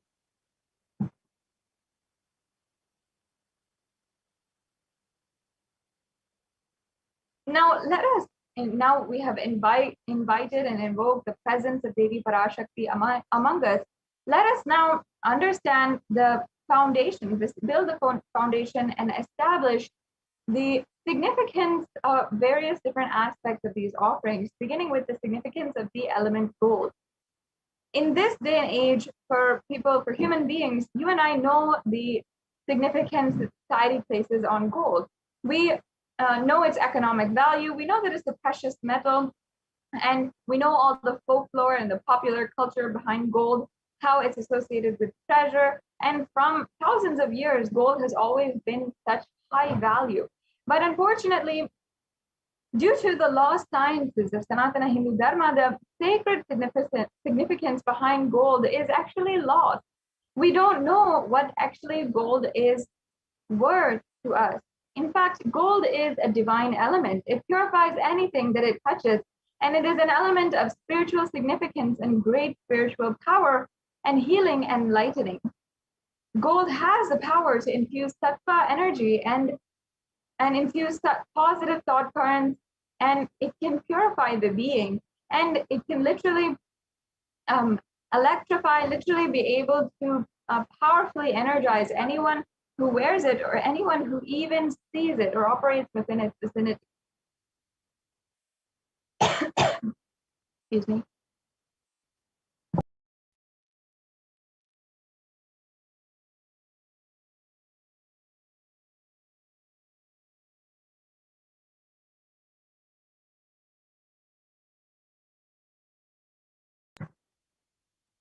And gold is present in all of the Vedas, the Agamas, the Shrutis, Smritis, the Itihasas and Puranas.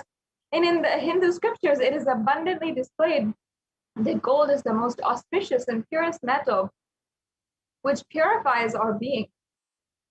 In the Hindu civilization, everything was built in gold and exchanged in gold.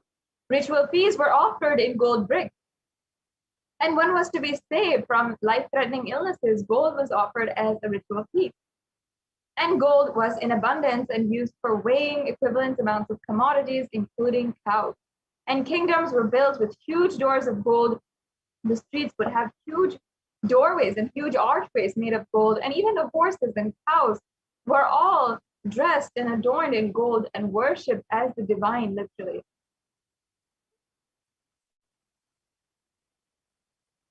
The next slide, please. Yes. And the Hindu civilization literally thrived on the banks of rivers of gold. The Indus River was called the Hiranyamaya, the river of gold in the Rig Veda, and the river Saraswati was called the Hiranyavartani in the Atharva Veda.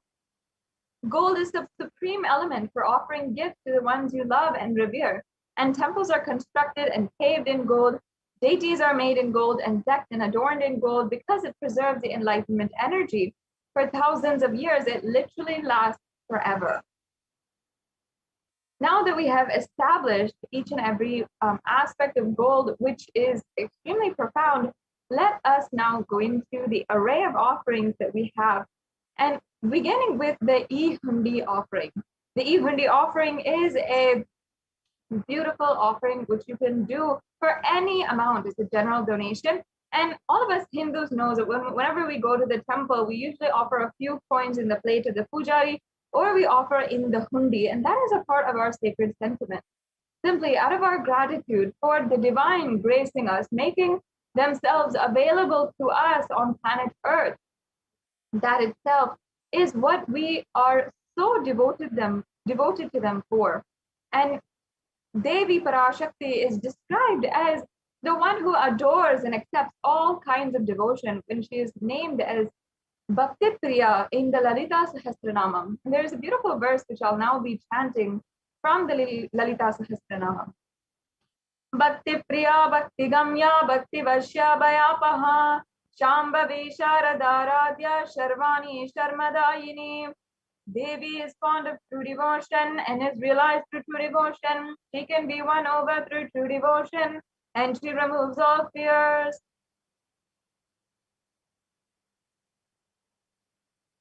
Yes, and the next slide, please. So, Devi Parashakti is sure to remove any of your fears. And the best part about it is that it's without any vested interest, without any conditions on her side. She doesn't ask for certain requirements and then only bestow on you all the compassion that she has. She simply removes it and accepts your devotion, how much ever you want to offer. So, and also Devi Parashakti is known to be the very goddess. And in this time when so many of us are starting to become more introspective, starting to question the purpose of our lives, the existence of society, and what we are built and what we have started to get used to as the definitions we have for life in the universe. This is the time that the need for Devi Parashakti becomes stronger, and the worship of Devi Parashakti is actually more auspicious. So once again, you can offer the Ehundi offering. If you are needing some guidance on how you can make these offerings today, stay tuned, and at the end of this segment, we will be going over exactly how you can make these payments and make these offerings today.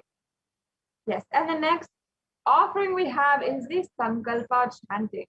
And the Sankalpa is a very profound prayer that is chanted before every single one of the rituals. So all the rituals that are available and are done in Sanatana Hindu Dharma always start with this Sankalpa chant. And especially when you are making an offering, this very offering has your name incorporated into it. And that makes sure that the prayers of the Sankalpa itself that are embedded within the lines and the sacred chants of the Sankalpa, as well as all of the good energy, the positive thought currents that are generated during the program and during the whole ritual, are all bestowed on you. All the good punya, everything is bestowed on you. So that is actually what the Sankalpa chanting has significance. And not only that, it has beautiful meaning for and beautiful prayers for good health, good having abundance of wealth, eternally celebrating and a feeling that everything is eternally auspicious, and also ultimately being and experiencing the oneness with the avatar himself. And there is a beautiful verse from the Devi Mahatmyam, chapter 12, verse 34, where it says, or it means, the goddess enchants this universe and she herself gives birth to this universe. That goddess, being prayed without interest in anything, gives the knowledge that leads to salvation and gives wealth in the materialistic sense. So offering this Sankalpa, the conscious resolution, is a beautiful way that you can achieve the fruition of your desires and wishes, whatever you are yearning for. And not only that, it is a beautiful way to cause your reality. Chanting the sacred mantras, keeping that resolution inside of your heart and chanting the mantras, creating the sacred vibrations in order to make that into reality is a very, very powerful way of manifesting the reality that you want. So you can offer this Sankalpa chanting, and it is also a very minimal amount, and it is very easy for you to offer this to be bestowed with the grace and blessings of Devi Parashakti. Yes, and we're moving on to the next offering. I think we skipped a few offerings in the slides. I request if we can go back.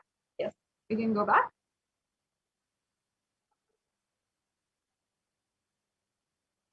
Can we go back to the previous slide, please? The next offering is, yes, we can go back.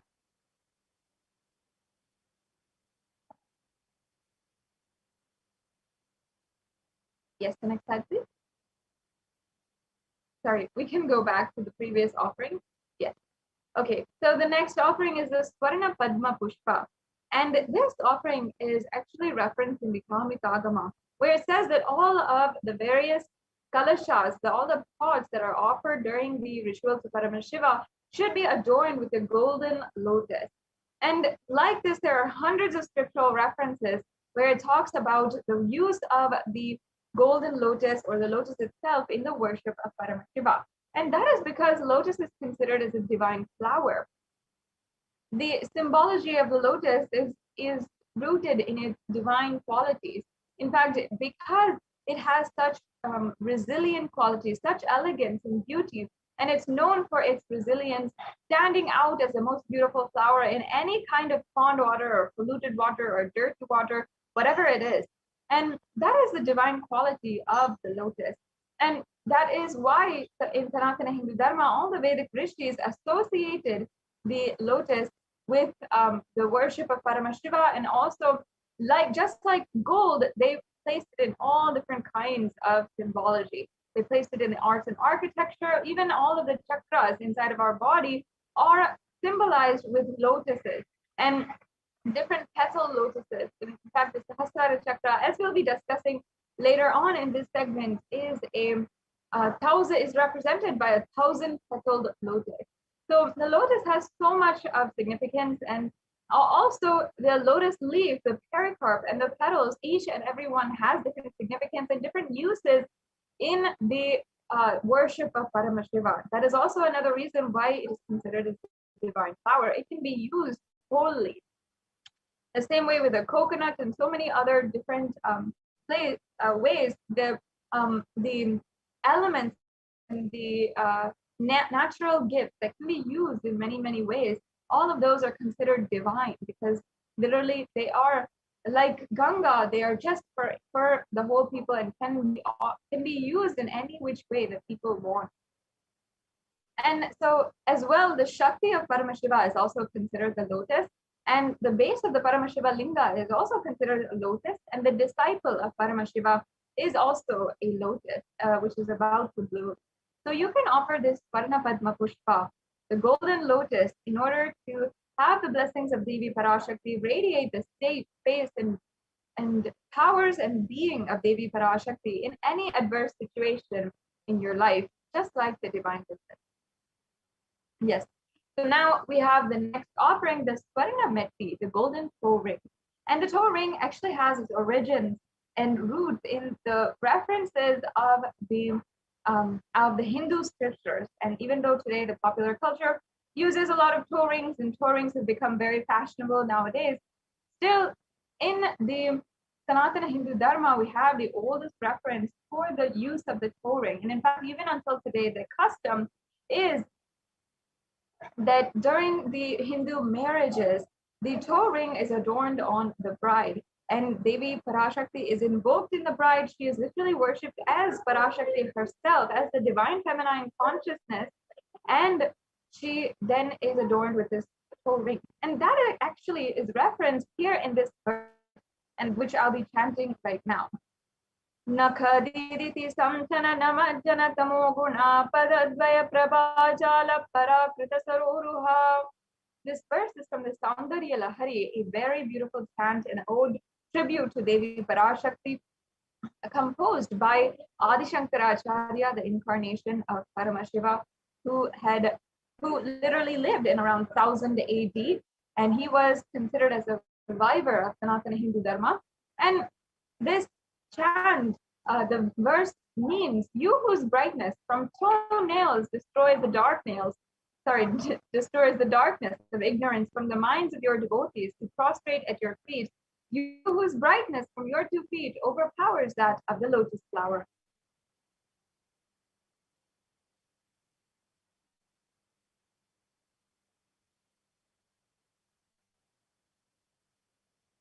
Yes, we can go on to the next slide.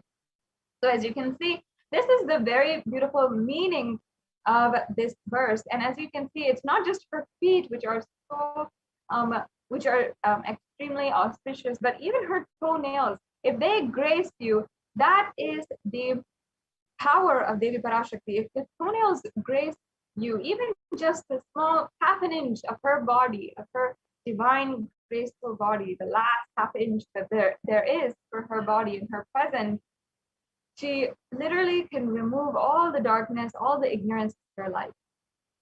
So this Swarna Metti is a golden toe ring to adorn that very toenail. So that is the beautiful significance behind this verse and also behind this offering. you can make this offering and literally be blessed to have all the darkness, all the ignorance be removed from your life by the grace of Devi's toenail. So this is a very beautiful verse. The next offering is the Swarna Mangtika. We can go on to the next slide, please.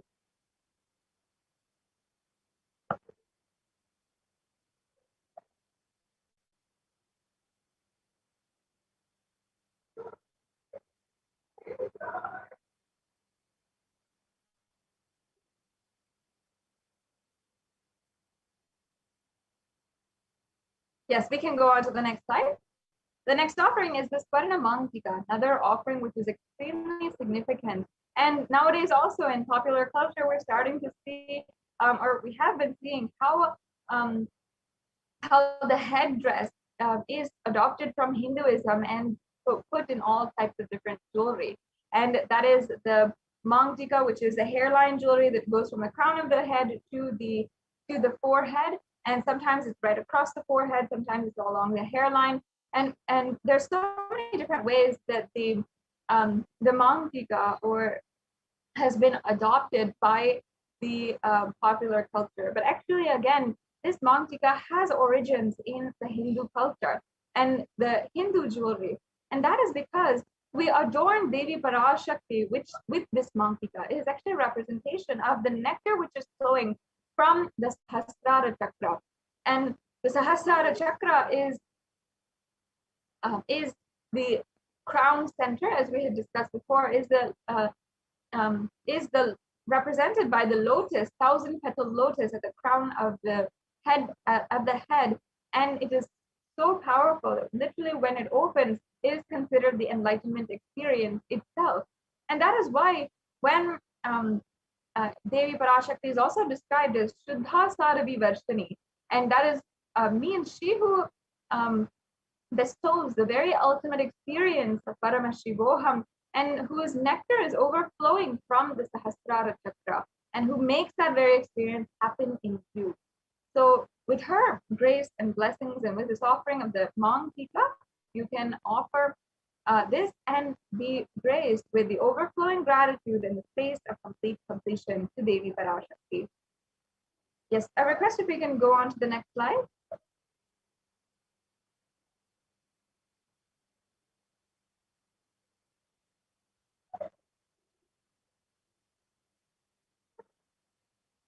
There seems to be a technical glitch. Sorry to all the viewers, we'll just be right back with you and fixing this right away.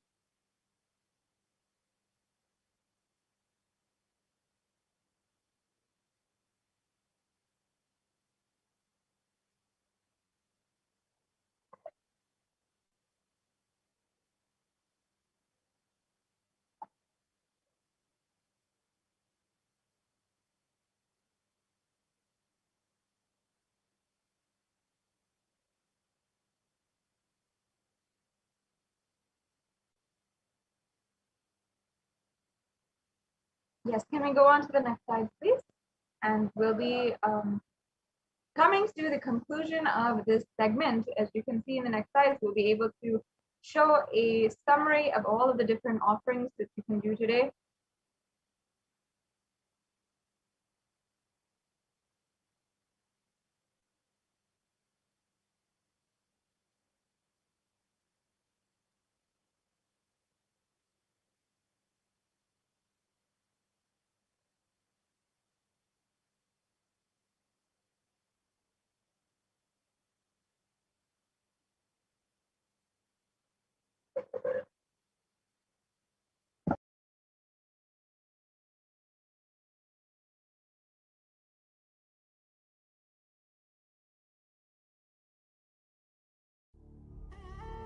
What I mean by the word Kailasa, listen intensely. Enlightenment ecosystem, literally enlightenment itself, in your own home, wherever you are. If you cannot come to Kailasa, it's okay. Kailasa can come to you. Kailasa coming to you is Kailasa.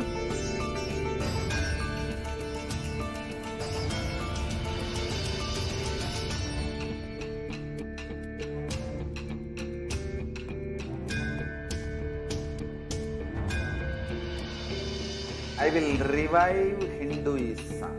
I am a Hindu revivalist, not by any revolution, but by evolution.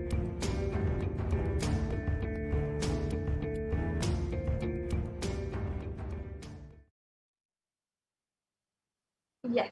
So as you can see, this is the Swarna Mangtika, the golden hairline jewelry that he's offering. And this Mangtika again represents the nectar overflowing from Sahasrara Chakra.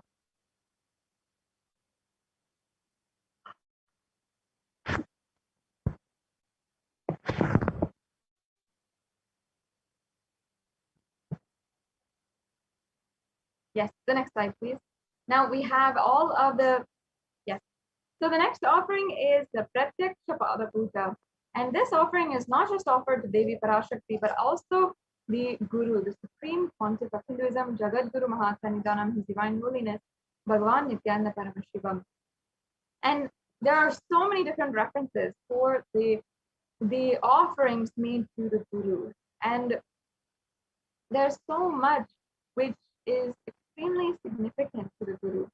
And in even in the life of Sri Satya Sai Baba, there are so many beautiful moments, and even in his incarnationhood, upon realizing his incarnationhood, he sings the chant Manasa Barjare Guru Charanam, and from there he starts singing the praise of the Guru. Even Adi Shankaracharya, the great incarnation of Paramashiva as well, whom I introduced before, had composed the Guru Padaka Stotram, and verse upon verse of absolute poetic meaning and so much of deep sacred sentiment for the feet of the Guru and the grace of the feet of the Guru. And not only that, the Supreme Pontiff of Hinduism himself has spoken on the beautiful significance of Guru, the Guru Tattva, the Guru principles, and has even himself relayed and conveyed and initiated every single one of his devotees into the beautiful guru-disciple relationship which he himself had with his own guru and incarnation of Paramashiva, Arunagiri Yogeshwara. So just in order to manifest this deep and enlightening relationship with the Guru, you can offer this Pratyaksha Pada Puja. And there is nothing compared to this offering. One of the most precious offerings that you can make, and many Kailasians celebrate doing this offering at least once or twice a year. And you should ensure that you are one of those people who is continuously reminding yourself of the most sacred, valuable thing in your life, the feet of the Guru, the grace of the Guru. So with this offering, you can offer and surrender at the feet of the Guru and offer the Pratyaksha Pada Puja, and literally you will see how you manifest anything you want in your life after that. Yes. The next offering is also at the feet of the Guru, the Vasta Seva, which is the Alankaram offering, where we're offering the sacred cloth, and this is for at the feet of the Supreme Pontiff of Hinduism, which you can offer as well. Yes, we'll now go on. As you can see here, we have all the 9 different offerings that are available today: the Ehundi offering, the Sankalpa chanting, the Devi Sahasranama Kasu, the Mukta Anguti, the Swarna Padma Pushpa, the Swarna Meti, and the Swarna Mangtika, the Pratyaksha Pada Puja, as well as the Vasta Seva. And also, one of the offerings that we also have available today is the Mukta Anguti. And the Mukta Anguti is a finger ring with a pearl. And that finger ring with a pearl is a symbol of compassion for literally the symbol of Devi Meenakshi, whose very embodiment is of compassion. And out of compassion for humanity, she took the form and descended on planet Earth as Devi Meenakshi.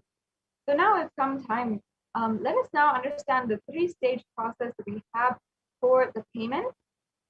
And if you're interested in making an offering today, so the first stage is the preliminary stage. If you are simply interested in one of these offerings, pique your interest, whatever it is, you can fill out the intention form. Perhaps one of these offerings perhaps one of these offerings has piqued your interest and you really wanted to offer it, yet you might not be able to in some way. You can always go to the registration form, the BHAVASAMADHI DARSHAN registration form, and you can fill that out and ensure that you are making your intention today to make an offering. And that is strong enough to make this offering happen in your life. And you can always make this offering at a future time when you're more comfortable. You have the time, the money, the resources, and everything available for you. Yes, as you can see here, this is the BHAVASAMADHI Darshan form. We can show that now. Thank you.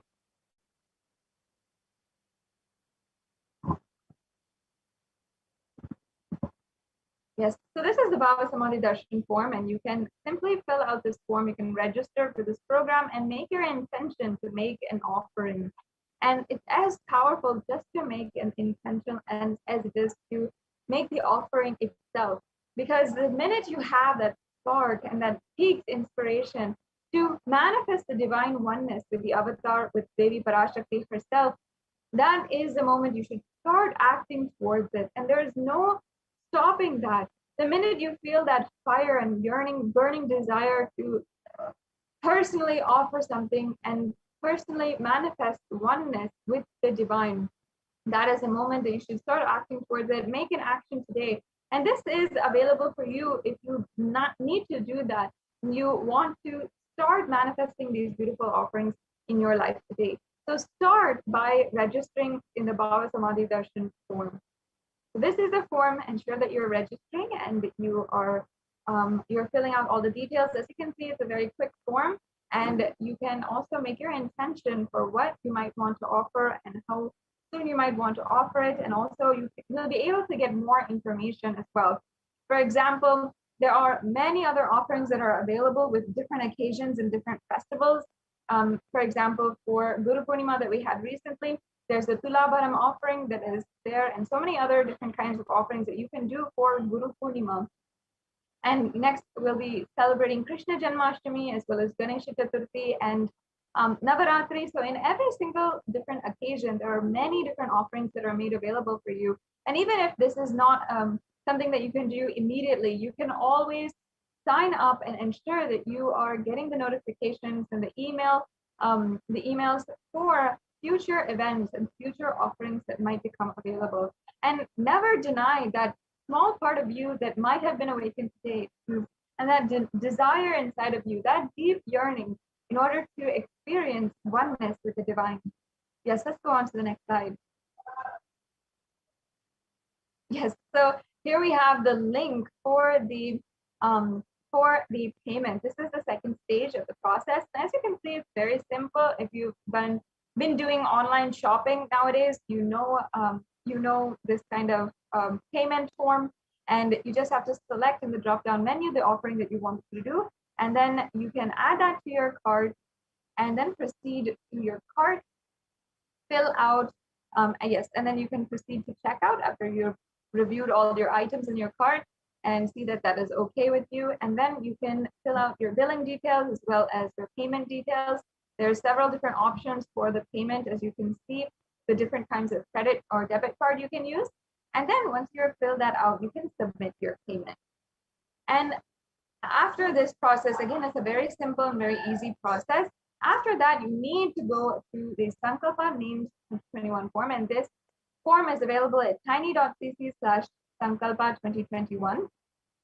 And as you can see, you have to fill this form out, and you'll be asked for the names of yourself as well as your family members. And you have to fill that out and ensure that you are giving these details. This form will also ask for other details such as your gotra, your nakshatra, and many Hindus will know this information and know that it is a part of the Sankalpa mantra, which is chanted during the during the rituals. However, if you do not know this, perhaps you don't have a background in Hinduism, you don't know exactly what is your gotra, your nakshatra, then you don't need to worry. You can just submit your names and proceed with submitting the form. So anyone can offer, you just need your names. If you have the information of your nakshatra and gotra and other information, you can always fill that, and those will also be chanted during the puja. And so as you can see, these are the links for the forms once again. And we also have another option, which is a YouTube super chat that you can offer. And in YouTube, there is a very exciting feature where you can go to YouTube and you can make a donation. And first, make sure that you are a part of, and you can join, as you can see here, and make sure that you are joined as a member of the Kailasa's HDH Nithyananda YouTube channel. And then you can go to the super chat and super sticker option. So the super chat option is where you can make a donation, and the super sticker option is where you can send a cute little sticker as well. And sometimes you can send this, and directly the Supreme Council of Hinduism himself will see it. And you can always offer these very cute little stickers with a donation as well. And in this way, you can make a donation either through credit card, through PayPal, or through debit card as well. And so, yes, as you can see here, this is how you can make an offering, and you can slide basically this handle in order to increase or decrease the amount you want to offer. And yes, as you can see, we have people who are making offerings right now. Thank you so much for your donations towards Kailasa and towards this Devi Parashakti Akashik reading program. And you will be able to make any kind of offering that you'd like.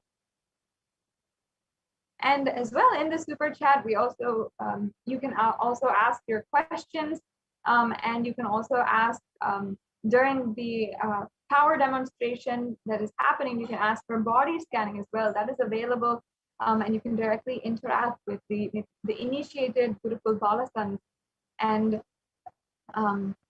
directly ask them for anything that you might want. So yes, that brings us to a conclusion of this segment in today's program. And we'll be moving on to the next segment, and we'll be moving on to the next segment in today's program, where a representative from the Adi Kailasa Sarvagnya Peetham will be sharing with us the latest update about the Kailasa COVID Care Center in Adi Kailasa Sarvagnya Peetham, as well as all over India, which recently has been actually recognized by the UN and published in the Human Rights Commission website, which is a very, very notable branch of the United Nations. So this is a very interesting as well as victorious update that we will be hearing from the representatives of Adi Kailasa Sarvagnya Peetham, who are there and literally running the Kailasa COVID Care Center. So it's a very exciting thing. And well, this UN report was also submitted as a proposal for the different ways that an international treaty can be proposed for nations to come together and address the COVID-19 pandemic as a globe at large. So Kailasa is literally participating in these extremely important global issues as well, and leading so by submitting reports and giving solutions from Sanatana Hindu Dharma. Very, very exciting. And Dayamay Swami from Adi Kailasa Sarvagnya Peetham will be leading the next segment, where we'll be really understanding the nuances and the nuances of the COVID report, the COVID and multilateralism report that was submitted to the United Nations, as well as the latest updates and the ongoing of the Kailasa COVID Care Center in Adi Kailasa Sarvajnapeetham as well as all over India. So thank you so much, Ma Dayami Swami, for joining us today and helping all of the viewers understand the latest updates from Adi Kailasa Sarvajnapeetham, and which are extremely exciting and a very good news for Kailasa being recognized by the United Nations for the contributions and solutions towards the global pandemic that is going on. Thank you so much for joining us. Thank you so much, Ma Moving Sadashivapriya. on to your segment right now.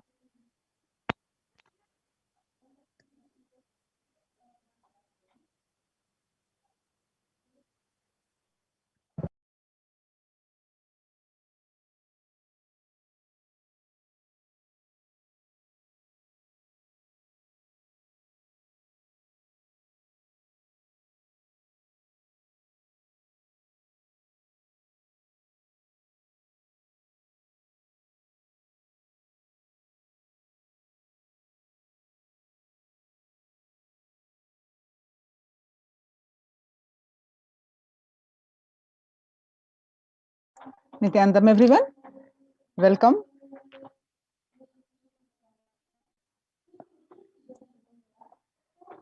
So now we're going to present in this segment the Kailasa's de facto spiritual embassies, the COVID care protection centers, how these de facto spiritual embassies are helping the participants of these who have joined their in overall their health, wealth, peace, joy, bliss, and protection from COVID care. So let's understand. And this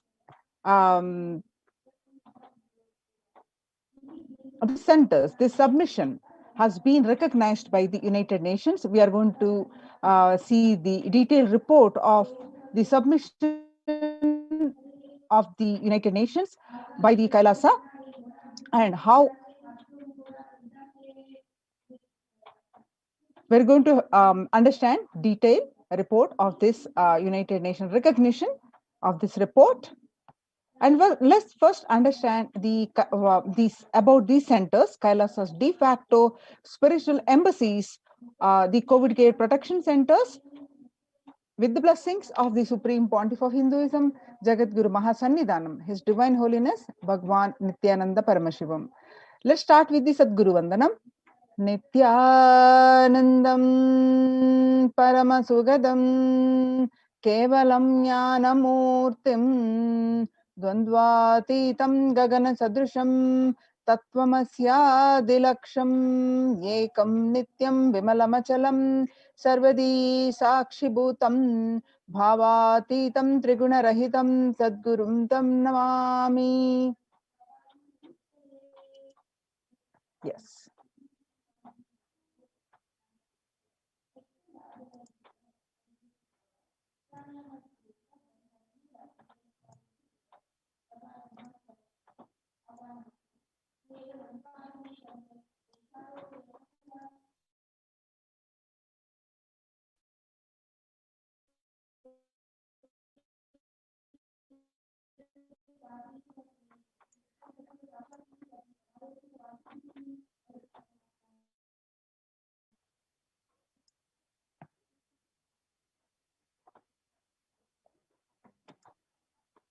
Yes.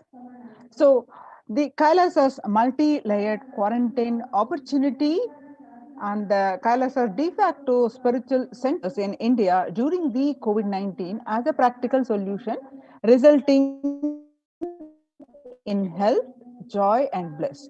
So with the blessings of the Supreme Pontiff of Hinduism, Jagat Guru Mahasannidhanam, His Divine Holiness Bhagwan Nithyananda Paramashivan's blessings,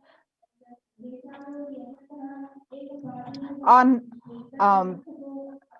5th June 2021, Devi Parashakti revealed that due to the pandemic, the world majorly suffers with the mental illnesses, with the depression, anxiety, and related issues. And the state of the world reports across the various sources confirming the same.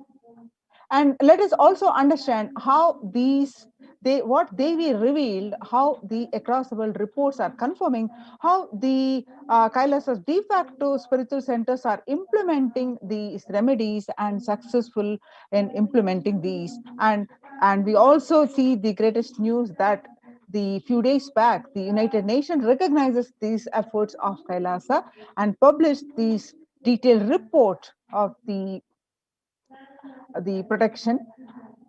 So let's understand more details. The revelations to the world by the Devi Parashakti on 5th June 2021. Not only people dying in crores, the financial and mental retardedness, you will also see minds getting collapsed. Freedom from all this suffering is the life of living enlightenment. First, prevent yourself from this deadly corona. Oh, people, do the job of saving your life as first priority. Listen properly, people. The only way to protect yourself from this overflowing cosmic pralaya and from the demonic people who search for destruction for themselves and for others because of pralaya, go to Adi Kailasa, get shelter at the feet of Paramashiva. Save yourself from corona and death, economic crisis, and mental collapse that is formed because of corona. Save yourself and move towards enlightenment. Move towards Paramashiva, Parampurul. Do yoga and tapas. Do seva to all the devotees of Paramashiva. Live a good life. Just for that, I have opened the doors of Adi Kailasa. For all those in the universe, not only human beings, as even siddhas, jnanis, and yogis have come and doing penance in Adi Kailasa. For everyone who comes, goodness, prosperity, jnanam, and yogam will overflow. Do not have fear, bliss is there. And do not have worry, I will protect with goodness. Just for that, I have opened the doors of Adi Kailasa. For all those in the universe, not only human beings, as even siddhas, jnanis, and yogis have come and are doing penance in Adi Kailasa. For everyone who come, goodness, prosperity, jnanam, and yogam will overflow. Do not have fear, bliss is there. Do not have worry, I will protect with goodness. Happiness is there, enlightenment is there. Do not have fear, bliss is there. I am solving sufferings. I am the Samayapurattu Kannatal who comes and helps at the right time. These are the revelations about our mental health. They be revealed on 5th June 2021. And the media articles confirming the same on 6th June 2021.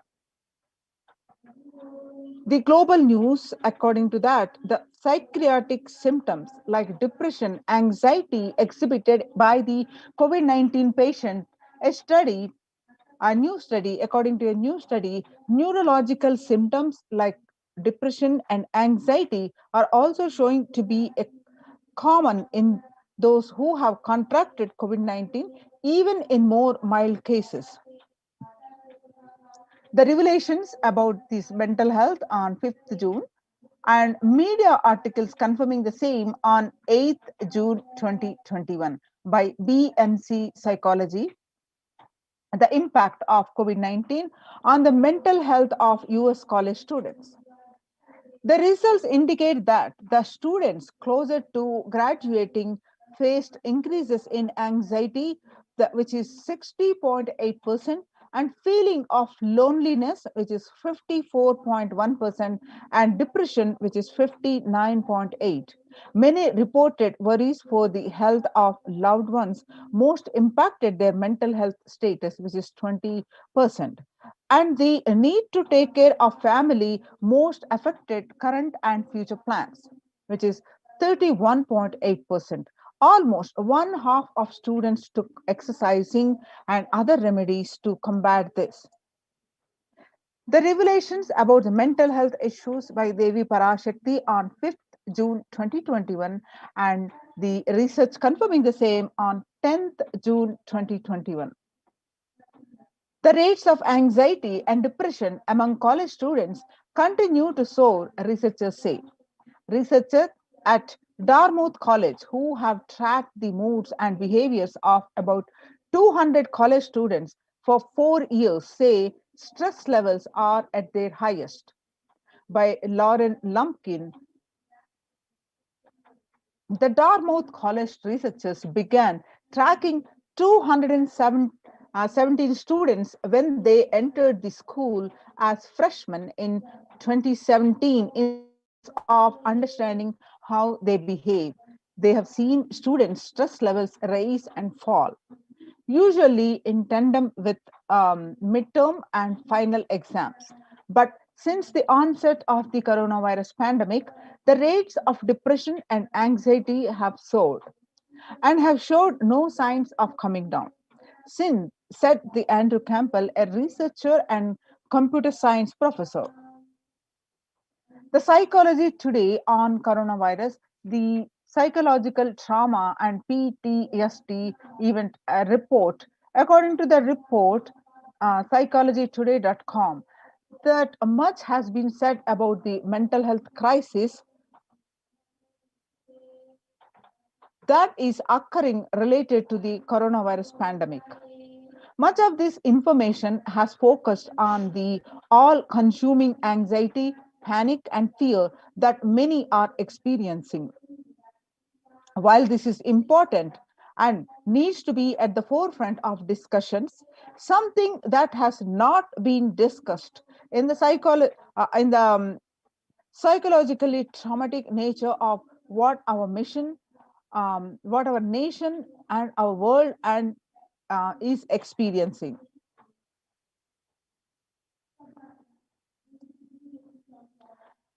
The increased prevalence of the post traumatic stress disorder, the PTSD, is expected to emerge as a primary factor driving the growth of global post traumatic stress disorder therapeutics market over the period of um, 2020 and towards what it's going to be 2027.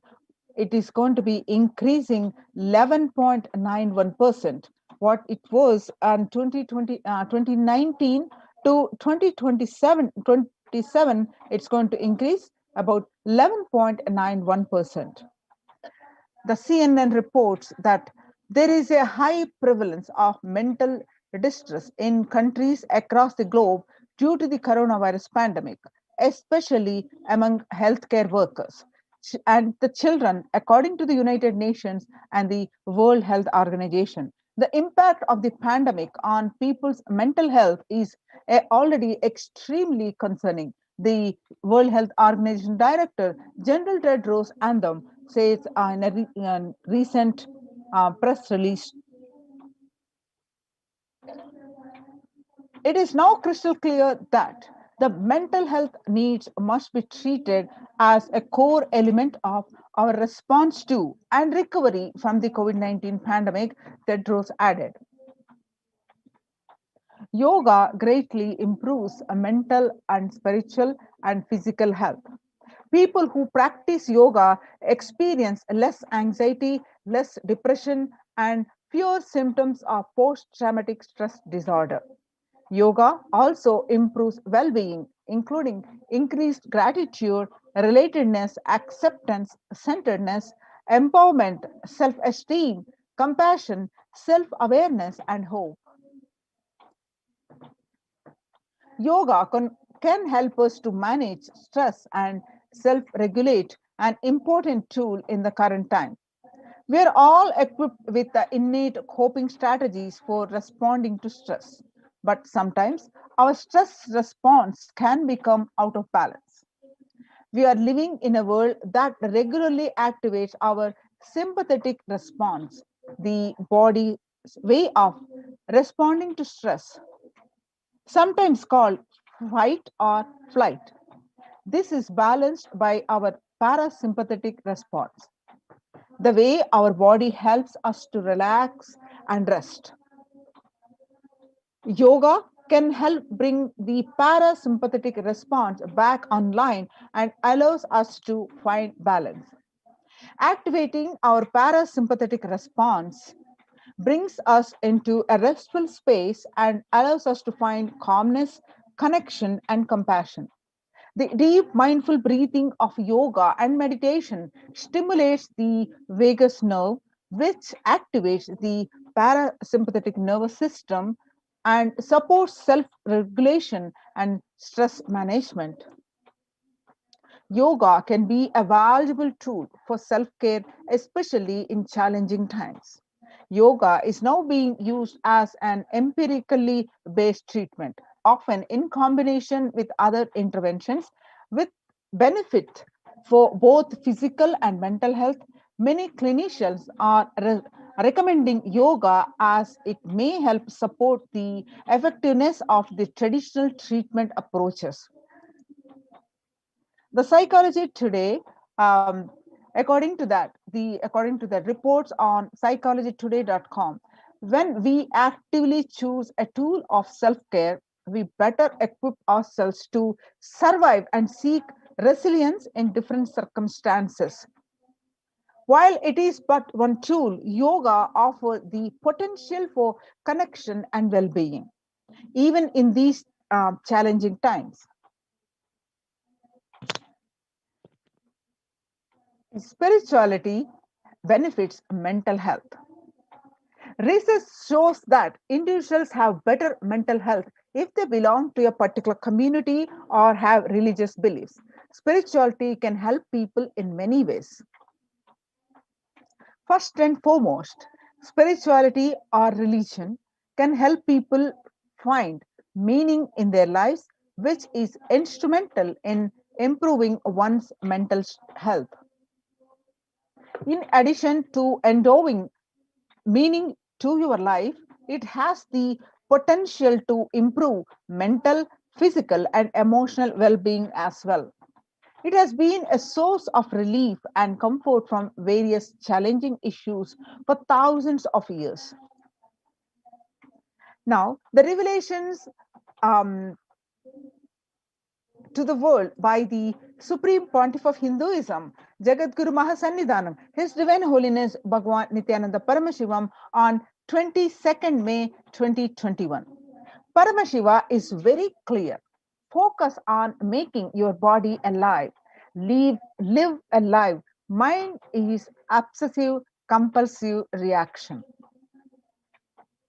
It is nothing but a bunch of unconscious reactions. Do not try to sympathize with the mind. Make your body and life alive. That is the only priority for all of you. I am talking to everyone who has a little love and sympathy for me. For all of you, take this as a guru walk. Make your body continuously, consciously strong. Gym will build muscles. Make you look very nice in the outside, but only yoga and Ayurvedic lifestyle will make you your body conscious. Just see all over the world, all the gym bodies are just dropping dead. Only yoga will make your internal organs strong and your ability to manifest consciousness strong. Let me give you the solution from Paramashiva to protect yourself from this whole pralaya, not just from corona. The amount of depression, the mental sufferings, the way the whole world is suffering, the kind of poverty happening, people losing their job, income, having insecurity, comforts being lost, so much. Just make your life extremely strong. The Supreme Pontiff of Hinduism continued to say that 3 years back, I said, keep yourself alive for next 3 years. I have enough evidence that 3 years back, I trained the whole Kailasa. First, the devotees in their own homes, and second, the Kailasa inside the Sangha, physically, mentally, psychologically, or consciously for a quarantine life. For being active without getting mentally broken by being in one place. doing intense yoga, making the body and internal organs strong, taking bay leaf, neem juice, tulsi, haritaki, triphala churna,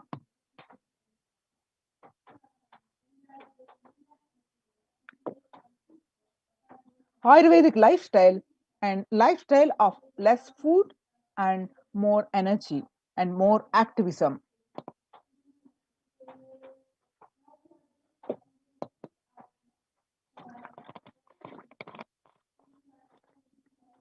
The Supreme Pontiff of Hinduism continued that I only told it is only for an important reason. Please wake up. Quarantine yourself and build your body. Do not bother about your business or any other profit or and anything else. This year, if you are alive, that is the greatest profit.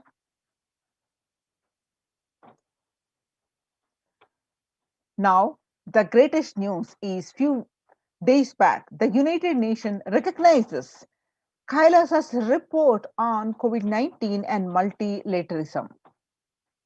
You can see the screenshots of this report, which are posted in the Supreme Pontiff of Hinduism, Jagadguru Mahasannidhanam, His Divine Holiness Bhagavan Nithyananda Paramashivan's Facebook profile.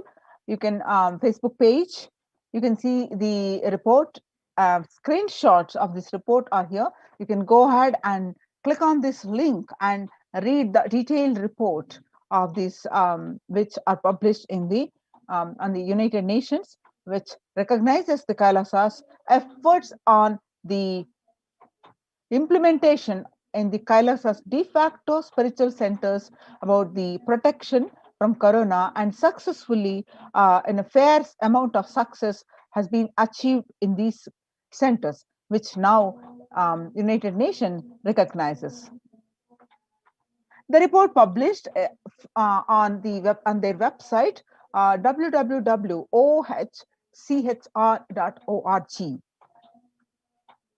The Adi Shaivat minority tradition, the report on the globalization of disease has led the world to be only as resilient as the least resilient country and person, especially for highly contagious COVID-19, which has spread the scale and severity not seen since Spanish flu. The variants of the virus, such as the Delta plus, Epsilon, and Gamma, continue to threaten even those vaccinated. The secondary diseases, such as black fungus, are targeting COVID patients and killing almost 1 in 2 persons in such cases. Human life is more precious and important than all the economic principles or systems in totality, because of all these concepts are legitimate only because of their ultimate value, which is to be fundamentally make human life better. At least until this ongoing crisis ends, all the economic policies which are related to money, banking, fixing prices of commodities, etc., need to be revised to make sure no human being suffers from hunger or the absence of required medical care. For this purpose, Kailasa has presented a detailed report on effective solution for COVID-19 through the multilateralism that was published at the United Nations website of the www.ohchr.org. The United Nations also published earlier the reports on indigenous women and girls and reports on femicide. Now let us see the detailed report on COVID-19 and multilateralism, which was published recently, few days back, a report by the Adi Shaivat Minority Tradition ASMT community, Hindu community, Kailas Union. The details of the report as follows. Introduction, the key obstacles. Number one, globalization of disease has led the world to be only as resilient as the least resilient country and person, especially for highly contagious COVID-19, which has spread with a scale and severity not seen since Spanish flu. The variants of the virus, such as the Delta, Delta plus, Epsilon, Gamma, continue to threaten even those vaccinated. The secondary diseases, such as black fungus, are targeting COVID-19 patients and killing almost 1 in 2 persons in such cases. The distorted policy decisions and conflicting principles can lead to prioritizations amongst the nations within, leading to various extremes, such as the hoarding of vaccines in some places, the wastage of vaccines in others, and an unaddressed shortage of vaccines globally. Third, pandemic has exposed the fragility of the global system. The disruption in the supply chain is especially worrisome for essential food supplies, which disproportionately affects the already most vulnerable situations.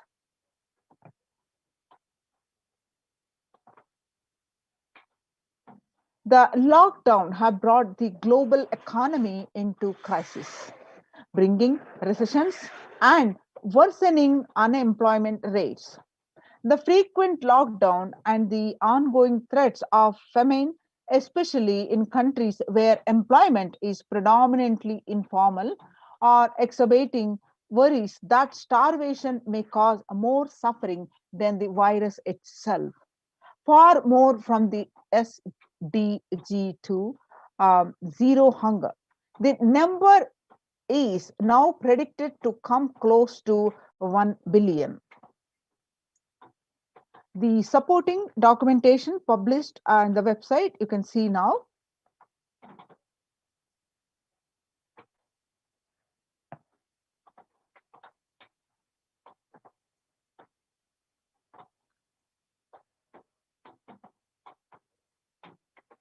See more articles. Now, let us see the solutions submitted. The first, the A, revised economic policies. Human life is more precious and important than all economic principles or systems in totality, because all these concepts are legitimate only because of their utility value, which is to fundamentally make human life better. At least until this ongoing crisis ends, all economic policies related to money, banking, fixing prices of commodities, etc., need to be revised to make sure no human being suffers from hunger or the absence of required medical care. As per Hindu principles, the world, including the economy, evolves through the 5 phases. The 5 phases are creation or growth, sustenance or stagnation, recession or revitalization, reinvention, that is fourth, and fifth, breakthrough. As per Hinduism, conventional economic growth is observed when best practices are applied diligently. However, during times of crisis, led us to the fourth and fifth phases, wherein the need to reinvent and deliver a breakthrough becomes both a survival need and an opportunity to surpass any means and measures of conventional economic growth. According to the key nations, increased public expenditure during the Great Depression of 1929 improved the economy. However, the government never completely gave up trying to balance the budget, which resulted in it never spending enough to bring the economy out of recession until the Second World War. Similarly, the current crisis requires the governments to temporarily discard trying to balance economic interests that compromise quarantine safety and put human life at risk, and rather reinvent their economic strategies and multilateral coordination for benefiting during the subsequent breakthrough period after the end of the crisis. The Hindu multilateralism. There is an immense inequality in the capacities of governments, organizations, and people in two grounds. First, health response. Second, economic recovery. Surviving the highly contagious COVID-19, where the world is only as resilient as the latest resilient country and person, requires governments, organizations, and people to collectively address the crisis.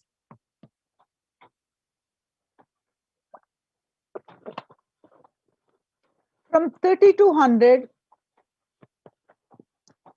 BCE 21, 56 nations in Asia had multilateral treaties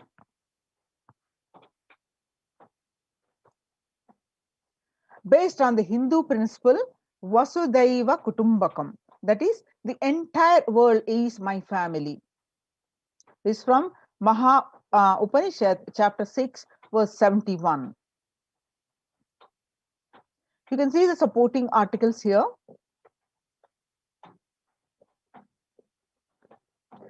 This requires a friendly quarantine setups which are self-sustained and sufficient in terms of food stock and supplies, recreation, employment, education, etc. In India, state governments have attempted to provide free and paid solutions which face various challenges related to hygiene, exorbitant pricing. Some facilities have seen challenges related to requests for private accommodation. The experimental townships, such as the Auroville, have demonstrated a fair amount of success in creating a friendly, safe, and compliant quarantine facility. However, solutions such as Auroville are not open to the public. For 2 decades, the leader of the ASMT community, Hindu community, the Supreme Pontiff of Hinduism, Jagat Guru Mahasannidhanam, His Divine Holiness Bhagwan Nithyananda Paramashivam, had been creating townships like Auroville across more than 100 cities in several countries. Most of these townships, such as the ASMT Monastery, India, Bangalore, have been open to offer multi-layer quarantine as a free public service with free food and accommodation, free internet to work from home. The ASMT community has seen a fair amount of success in these townships with zero reported cases of COVID infection in the past 2 years and has already saved many lives. Next, the Supreme Pontiff of Hinduism, Bhagwan Nithyananda Paramashivam, has urged citizens worldwide, especially from regions severely affected by the pandemic, to protect themselves as the topmost priority and avail these free quarantine facilities that the community has created. Especially as home quarantine has failed for many and is known to be a primary reason for a large number of deaths in many scenarios. The Supreme Pontiff of Hinduism, Bhagwan Nithyananda Paramashivam, has emphasized the need and urge to provide food, safety, medical care, shelter, and all survival needs to all human beings under their care.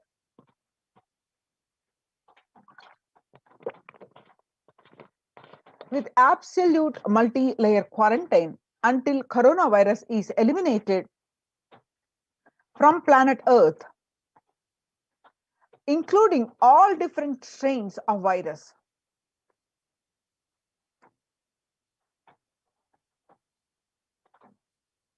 The translation of the Maha Upanishad, chapter 6, verses 71 to 73, only the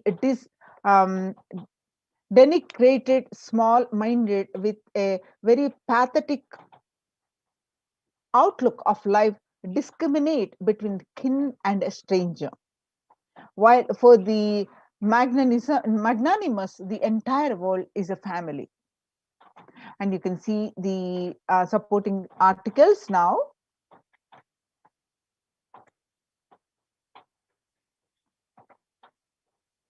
Which are part of the report. The next, educate citizens on individual pandemic management. Unlike previous pandemics, the current era provides active, real-time visual information about fatalities. Underreporting of this data may give false hope and make people reckless. Exaggerations in reporting can also make people reckless, as they may feel eventual death due to a coronavirus is inevitable.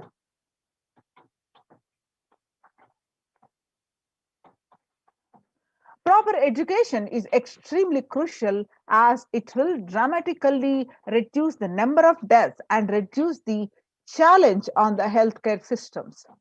Alcohol-related deaths have hit a record high during this pandemic, and long post-lockdown liquor lines are some extremely worrisome issues regarding which people need to be educated. As a top priority, people need to be given confidence in their life and security about their future for them to stop behaving recklessly or fall into depression and commit suicide. Next, the leveraging best of different economic systems based on charity, barter, and money. The ancient Hindu economic treatise by Paramashiva, the primordial Hindu divinity, describe three kinds of economic systems and their principles. First, for things that do not perish by sharing, such as education and knowledge, Paramashiva recommends that no fee be charged. Second, for survival needs, such as food and healthcare, barter and charity are recommended. For all other infrastructure development works, services, and commodities, gold and conventional currently based transactions are allowed. These systems are still in practice in the modern day, but grossly overlooked and not sufficiently studied with their close relation to mainstream economics. The World Health Organization and the GISAID provided early access to data regarding the virus. This is an example of an open knowledge-based economic policy where the crucial data about the virus was not monetized. Similarly, South Korea helped the USA access masks and testing kits. And there was a hope that this would lead to a reciprocal arrangement in terms of vaccine, which is like a barter-based model allowed in food and healthcare.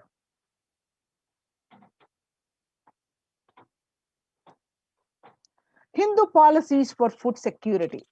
A highly effective concept for ensuring food security in ancient Hindu nations was that the food grain banks. These were prevalent until 18th century. The elderly in villages would start food grain banks with the seed capital of grains collected by fundraising. If any person met with a crisis such as a crop failure, the food grain bank would lend him grains in exchange for an interest. The compound interest was prohibited in grain banks, which the debtor was expected to return with the principal gain amongst the principal gain amount during the next harvest. The bank would expand its reserves of food grains based on interest earned and the donations. At the time of severe crises such as famine, the entire village would be able to withdraw these grains, and if required, all such um, grain loans would be written off on humanitarian grounds. Next, the Hindu temple food is shared for free as a policy. This was the case in both ancient times and in modern times. For 27 years, every month, the Hindu ASMT community has served more than 3 million free organic meals in religious gatherings to everyone without discrimination and has served over 1 billion free meals in total. Such private and public efforts are crucial to ease the threats of starvation, which is estimated to hit the a billion people worldwide. Next, the monitor global health. The crisis requires governments to take aggressive, proactive measures to monitoring health. Smartphone applications have been used by government that are based on health code color symptoms that categorize individuals into three color groups based on their health status and travel history, and then determine whether they need to be quarantined.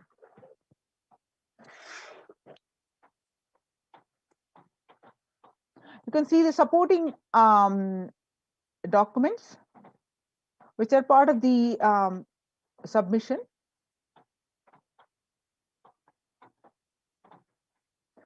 Though there were privacy related concerns associated with these approaches, some of these measures, such as agile daily reporting systems for accounting of newly suspected diagnosed asymptomatic cases, number of deaths, and generating area wise statistics have played are an important role in proactively responding to curb the spread of the disease and are being considered for implementation by various countries. You can see the supporting documents now.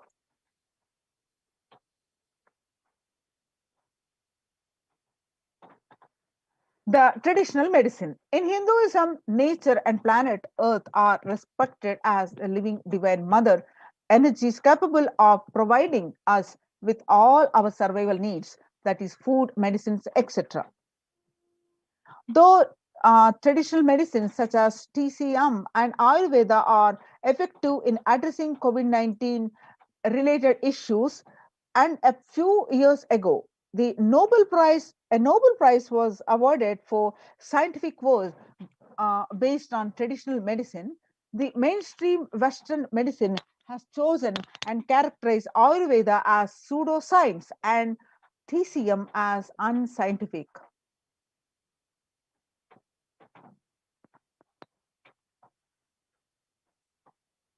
Such demeaning of traditional medicine systems have led the nation to consider taking defensive unilateral decision to protect their interests. The outright rejection of traditional medicine is not wise, and such policies should be revisited, especially as these medicine systems are time tested and have kept people healthy for several generations. Kailas Union recommends governments worldwide provide solutions like Kailasa's Hindu medicinal care, which includes completely free of charge services such as Ayurveda, Yoga, Siddha, and Western medicines, and multi layered quarantine for complementing their ongoing public health efforts. You can see the supporting documents.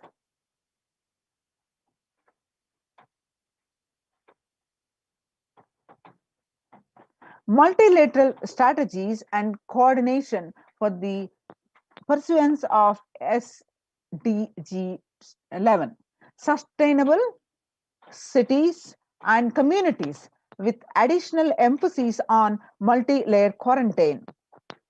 The emphasis on multi-layered quarantine protection without disrupting life and economy, such that the effects of lockdown are unnoticeable. The waiver of patients on extremely essential vaccines and common global funding of vaccines. Everyone should be provided access to traditional healthcare systems free from policies that are prejudicial and discriminatory towards these systems.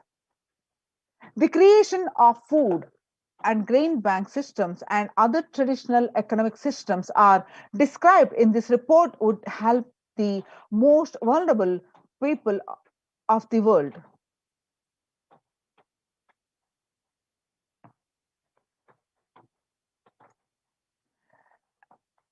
Everyone should be provided access to traditional healthcare systems free from policies that are prejudicial and discriminatory towards these systems. The creation of food grain bank systems and other traditional economic systems as described in this report would help the most vulnerable people of the world. I can see some more reports as part of the program, which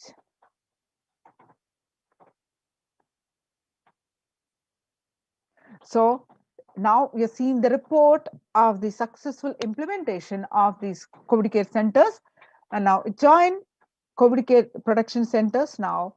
Register now through the link below, https://kailasa.org Kailasa Care. We'll continue after a short break.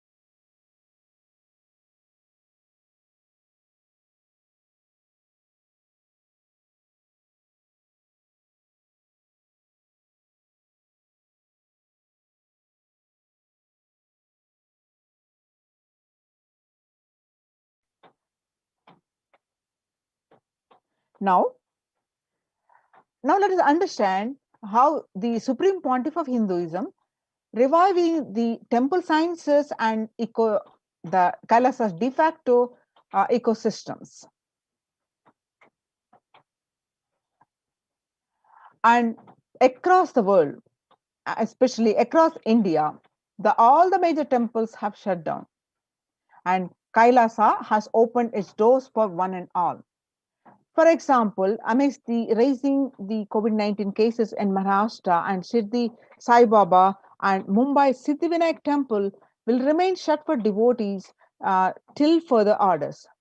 The Sai Baba temple will remain closed for devotees till further orders, said the Ravindra Thakore, the officiating chief executive officer, Sri Sai Baba Samsthan Trust. The Siddhi Temple administration took the decision after the Maharashtra government on the recently announced a weekend lockdown and night curfew in the state to control the spread of coronavirus. The famous Puri Jagannath temple is now closed for public.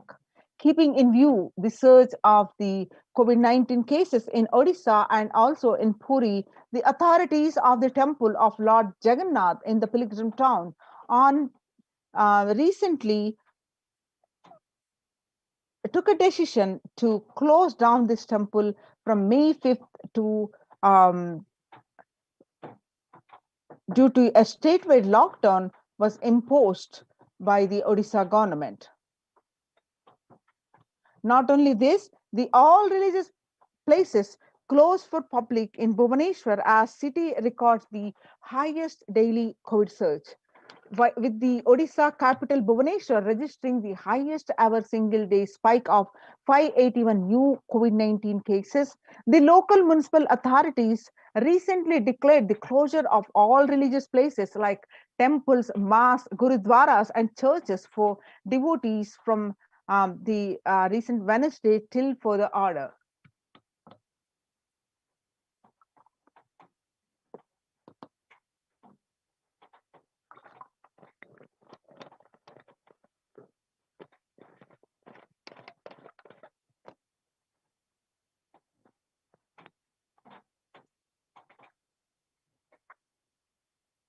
In Uttar Pradesh, the major Madura temples ban entry of devotees amidst the COVID-19 surge.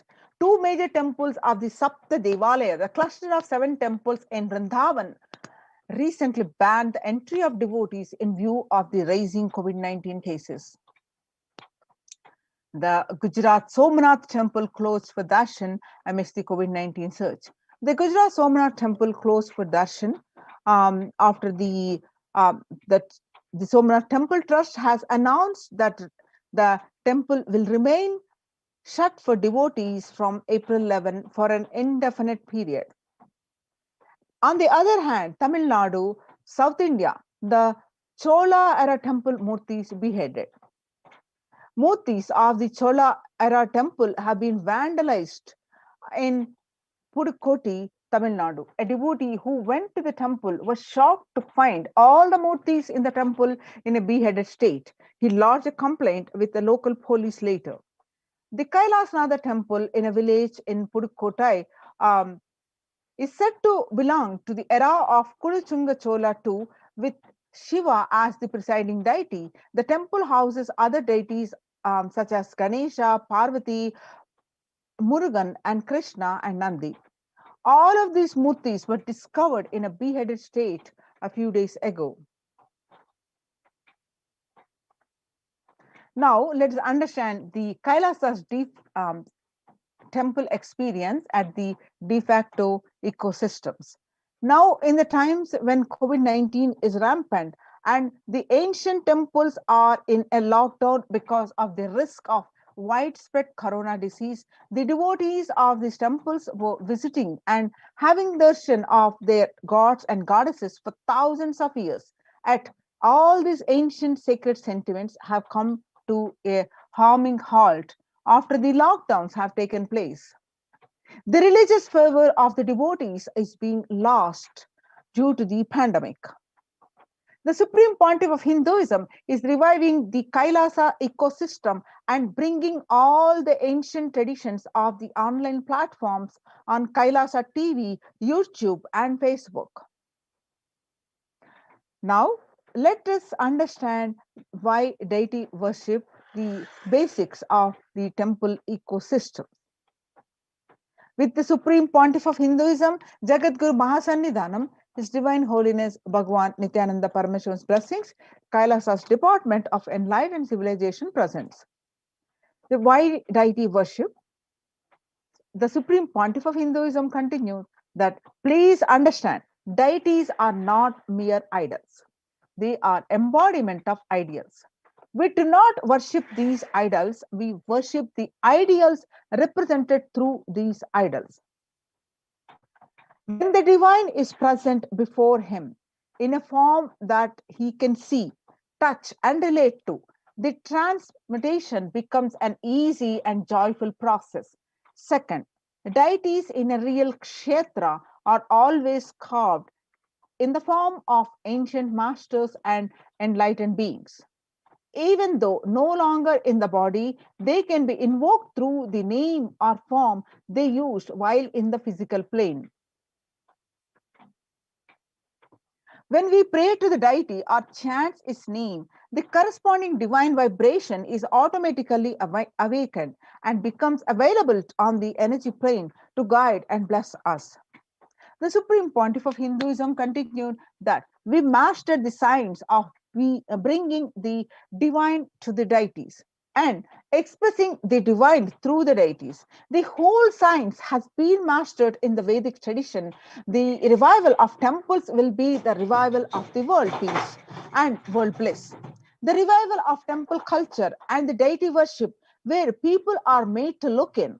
That is where the revival of Sanatan Dharma, the Advaita Satya, is the truth of oneness is going to happen. The divine manifests in various forms, infinite as species qualities the divine has. In Sanskrit, we call the Ananta Kalyana Gunas. So, when the divine hears the prayer of a devotee, or when the divine sees the world is at the risk of destruction, they manifest to save that a devotee or a world or the world. So, for example, Shiva saved Markandeya from death. Markandeya is so happened that he was destined to die at the age of 16. Knowing this, his parents are devastated and they are in sorrow. So Markandeya decided to remove the sorrow of the parents, and he went and did the penance to please Paramashiva. On the day of his death, the Lord of Death, Yama or Kala, arrived to take his life away. And that's when the Markandeya hugged the Paramashiva Linga intensely and prayed to him to protect him. And Paramashiva appeared along with Devi and saved Markandeya from the death, become Kala, the Lord of Death, and that become an independent deity. Not only as Kala, Paramashiva blessed Markandeya, saved from the death, and he blessed Markandeya to live eternally. Same way, he danced in ecstasy, and that action becomes Nataraja. The Paramashiva, as a cosmic dancer, performed the Panchakrityas of creation, maintenance, and or sustenance, rejuvenation, and pulling out of delusion and giving us the liberation. The cosmic dancer so casually performed this Panchakrityas, and we call him Nataraja. The Vishnu's very action of showing blessings to the world becomes Lakshmi. Brahma's very action of constantly sharing the wisdom becomes Saraswati. So each of the actions of the ultimate becomes independent intelligence and energy. When you connect with these independent intelligences, those deities, whatever you want immediately happens. Whatever result you want, worship with those rights and those divine energies who are personification of the specific actions. Immediate results are achieved by connecting with these deities. In this world, this can be a powerful method through which you can achieve whatever you want in your life. So join now in these COVID care protection centers. Register now through the link below, https://kailasa.org/Kailasa care. We'll continue after a very short break.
Now, let us understand on the multi-layer quarantine COVID care protection centers at the de facto spiritual embassies of Kailasa and the need for the Annadan.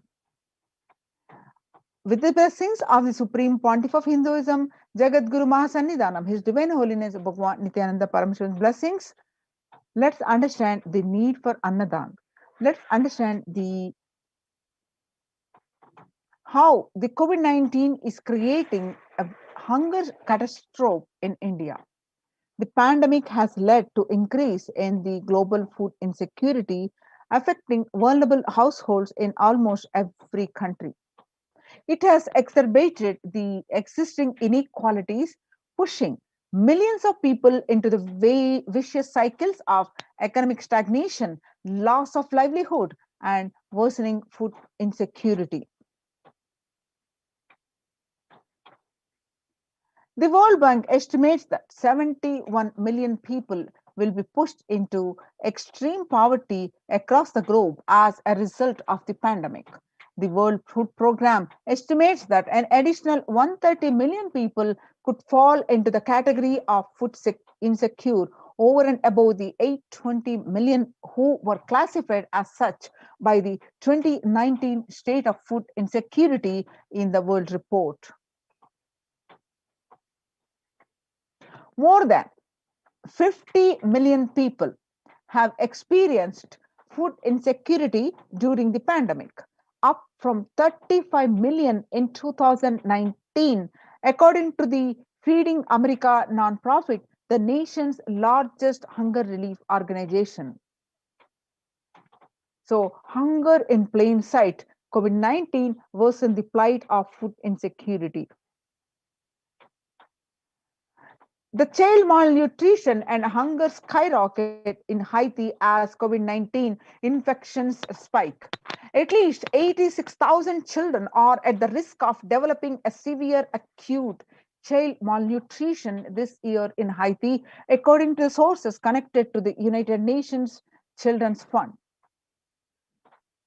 The number of children projected to suffer from the starvation this year has doubled as the impoverished nations, the countries, to grapple with extraordinary political and social crisis exacerbated by the pandemic.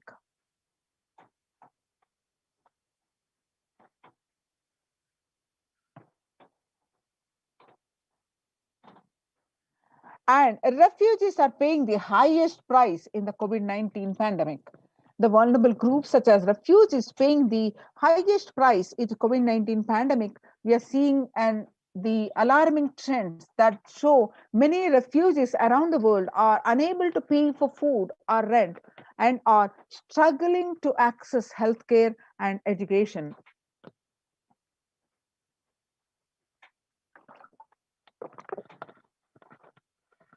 Price hikes in local markets and further displacement caused by low campfires have pushed many families further into food insecurity.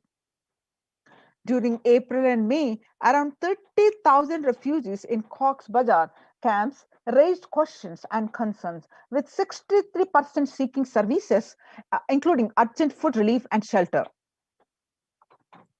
Just over one third, that equals to 37% requested health or medical care. Famine risk spikes amidst conflicts, COVID-19, and funding gaps. The number of people teetering on the brink of famine has risen from 34 million projected at the end of the year to 41 million projected as of June. Without immediate emergency food assistance, they too face starvation, as the slightest shock will push them over the cliff into famine conditions. The World Bank releases a report, an analysis of the rising food insecurity rates in response to the COVID-19 pandemic. The report, released on May 20th, 2021, states that COVID-19 impacts have led to severe and widespread increases in global food insecurity, affecting vulnerable households in almost every country, with impacts expected to continue through the 2021 into 2022. Is also states that the global food prices increased significantly by 38% since January 2020. The World Economic Forum released that 155 million people are caught up in food crisis of varying severity. The 133,000 people in Burkina Faso, South Sudan, and Yemen are most at risk. 10 countries account for two-thirds of these facing acute hunger. The resilience of agri-food systems is being eroded by conflict, insecurity, and environmental trends. So join in these COVID care production centers. Register now through the link below, https://kailasa.org/Kailasa care.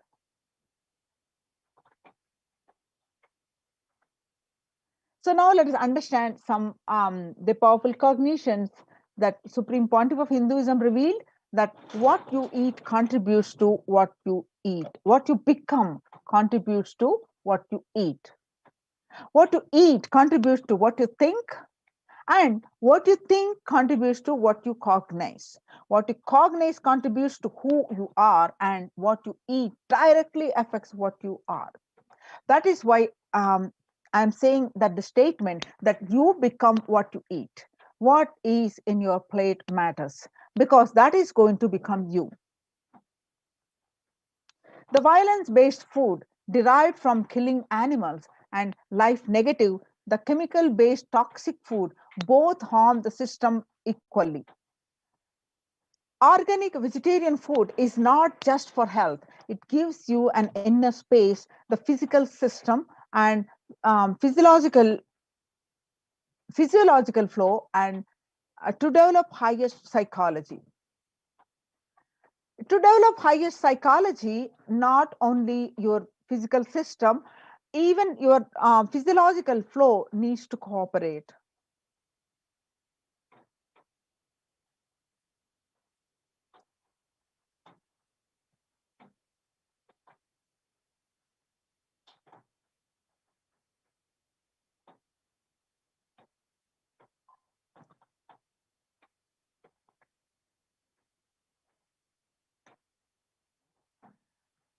Your brain is constructed for all these higher things. When you don't explore the higher things, you are bound to feed the lower things and keep your brain engaged for survival. If you don't explore the higher dimensions of consciousness, you will force yourself into the drugs and try to explore the hallucination, imaginary, illusory dimensions of the universe.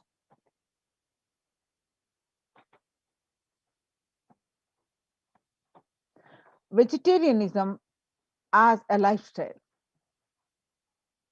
The human body is naturally designed for vegetarian food. The inner mechanisms like feeling, thinking, words, etc., everything is designed to function with vegetarian food. It is like having a generator which can handle only 220 volts current, or a UPS which can handle only 220 volt current, but it is given 20,000 volts current. What will happen? It will get fused.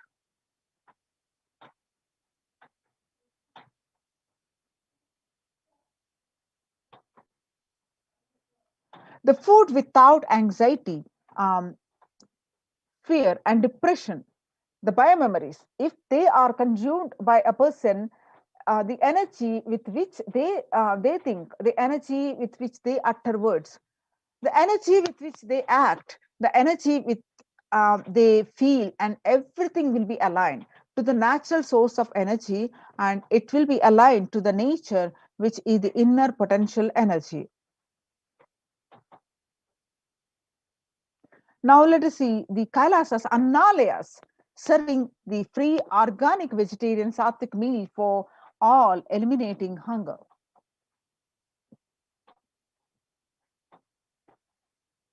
The developmental, economic, social, and medical impacts of malnutrition and famine have a critical impact on the individual, familial, and community, national, and ultimately on the global level. With the ongoing COVID-19 pandemic triggering an alarming spike in food insecurity, the United Nations have given warnings of families of biblical proportions. Um, the United Nations have given warnings of famine, the famines of biblical proportions. In 2020 alone, 690 million people were estimated to be pushed into food insecurity. The access and availability to organic food has become of utmost importance. Through Kailasa's Department of Agriculture, the Supreme Pontiff of Hinduism, Jagadguru Mahasannidhanam, His Divine Holiness Bhagwan Nithyananda Paramashivam, has committed to the distribution of free organic food to everyone, not just since the beginning of his public life, but from his very upbringing itself.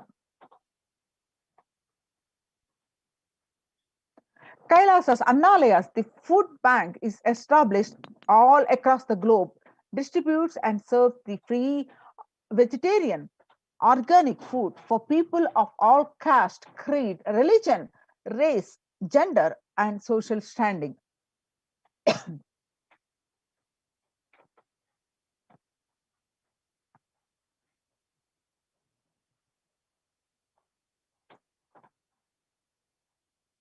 Under the global services, the Kailasa Department of State, under the symbol Red Om, providing relief work for natural man-made calamities, working to eliminate world hunger.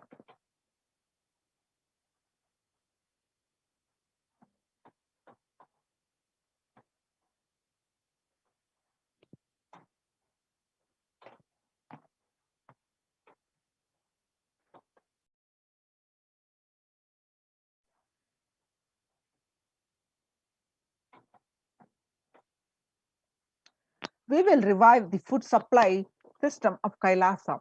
Before you get hungry, food will be ready. Continuous Anada. I'm not giving any fantasy. It has already become reality, says the Supreme Pontiff of Hinduism. The pictures that you're seeing as the early days of Kailasa spiritual mission, where the Supreme Pontiff of Hinduism is offering Annadan, providing a free organic vegetarian meal on Kartikeya Deepam, a famous festival in Tiruvannamalai, India. In 2013, even with a fractured hand, the Supreme Pontiff of Hinduism, Jagadguru Mahasannidhanam, His Divine Holiness Bhagwan Nithyananda Paramashivam, engaged in selfless work by day and night, inspiring the peacekeepers of sovereign order of Kailasa, engaged in selfless service, leading the nation of Kailasa by example. In 2011, the Supreme Pontiff of Hinduism had a multiple compound fracture, with the bone protruding out of the skin.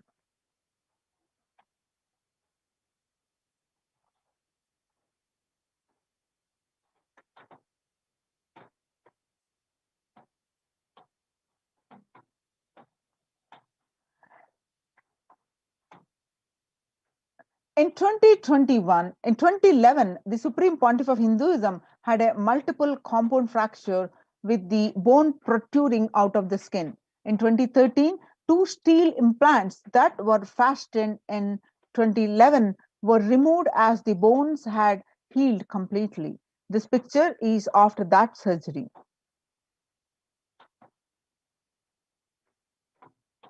Now, we are seeing the glimpses of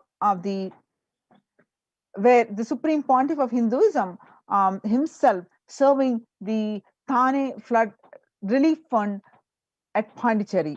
The picture is clicked on 3rd January 2012.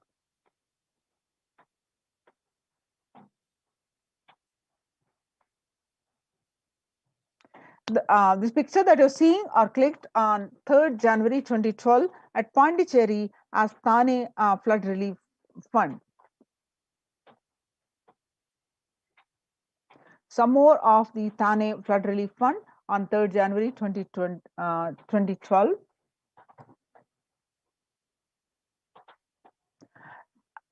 The picture that you're seeing is the inauguration of the Nithyananda Annalayas in Tiruvannamalai on 9th September 2011.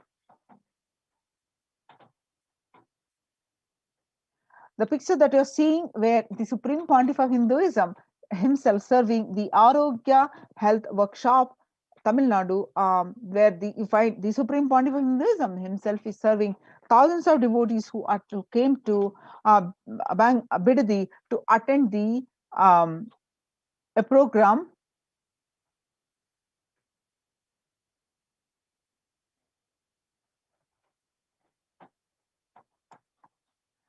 The Nithyananda's Purana meditation workshop, the picture that you're seeing where the Supreme Pontiff of Hinduism himself serving the free meals to thousands of devotees, and this picture clicked on 12th December 2007.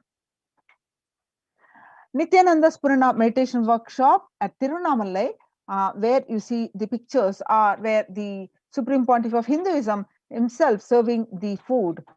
This picture is clicked on 20th September 2012.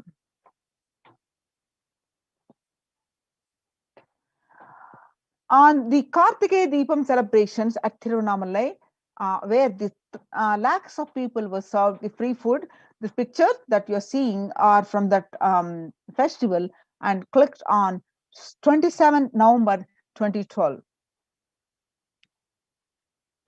On 10th May 2017, Inner Awakening Meditation Workshop, Tiruvannamalai, India. The Kalpataru Meditation Workshop, the food preparation, the service of the free food to one and all who attended this free meditation workshop. On 5th May 2016, Bhandara feast served for respected spiritual leaders and the Hindu monks. On 28th April 2016, the picture that you're seeing, the Kalpataru meditation workshop, where the thousands of people who attended the program are served free meals. This picture that you're seeing are from 11th March 2017, the Arunachala Sarvajna Peetam, Tiruvannamalai, India. The picture that you're seeing are from 18th August 2019, Tiruchungodu Sarvajna Peetam, India. The picture that you're seeing are the Western Hemisphere, where Annadan distributed during the Guru Purnima, the traditional celebration of Guru, the 6th July 2019. 8th December 2016, Sadashivoham meditation workshop in Adi Kailasa, Bidadi, Bangalore. Annadan service continues in the midst of COVID-19 crisis, 30th May 2020. Now let us listen.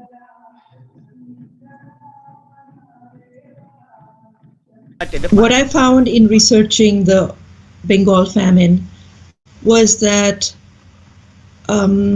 Churchill did several things that greatly aggravated the death toll. India was being used extensively for the war effort. Indian resources, Indian soldiers, and Churchill repeatedly refused to acknowledge the fact that the extent to which India was used could lead to famine. Viceroy to India, Archibald Wavell, called the Bengal famine one of the greatest disasters to have befallen people under British rule, and said the reputational damage was incalculable. During one government discussion about famine relief, Secretary of State for India Leopold Amery recorded Mr. Churchill saying that any aid sent would be insufficient because Indians bred like rabbits.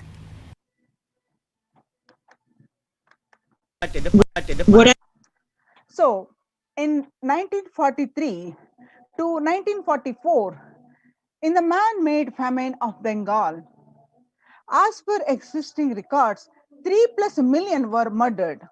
The Prime Minister of the world's biggest empire, controlling the 1/3 of mankind, claimed they could not do anything about the people dying of hunger because Hindus bred like rabbits and the famine was their fault. On the other hand, in 2016, in Ujjain Kumbh Mela, the peacekeepers of Kailasa served organic food to over 3+ million peacekeepers of Kailasa under the leadership of the Supreme Pontiff of Hinduism, have served more than 1 billion free meals in the past 26 years and are determined to end the hunger and poverty in all its forms. Not only that, in the past 26 years, the peacekeepers of Kailasa are determined to end hunger and poverty in all its forms. The Kailasa, with 200 peacekeepers at any given time, can deliver what even one of the biggest countries could not deliver. Kailasa is not driven by war, fear, or greed. It is an enlightenment-based nation driven by selfless service. In the Veda Agamas, the source of Hindu scriptures declares Annam Bahukurvita, which means let us produce food in large quantities. The reference is from Taittiriya Upanishad, chapter 3, verse 9, which the Annam Bahukurvita means let us produce food in large quantities. Through the widespread distribution and the promotion of free, healthy, organic food, Kailasa's global peacekeepers, led by the Supreme Pontiff of Hinduism, serve such that we may achieve food security, improve nutrition, and promote sustainable agriculture globally. Annadan is the vision to end poverty and hunger in all its forms. Now, join now in the Kailasa's COVID care protection centers. Register now through the link below. The link is https://kailasa.org/Kailasa care. Make use of this opportunity and register this in this link, which is projected here, and save your life. Now we'll moving on to the next part of this segment and just after a short break.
What I mean by the word Kailasa, listen intensely. Enlightenment ecosystem, literally enlightenment itself, in your own home, wherever you are. If you cannot come to Kailasa, it's okay. Kailasa can come to you. Kailasa coming to you is Kailasa.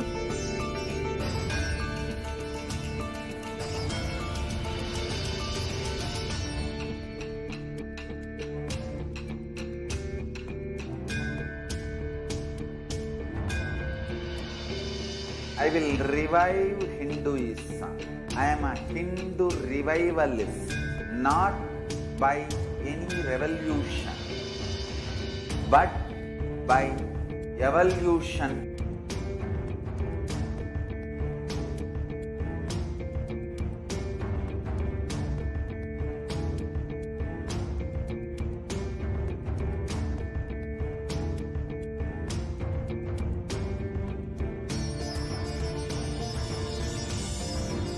And setting model community.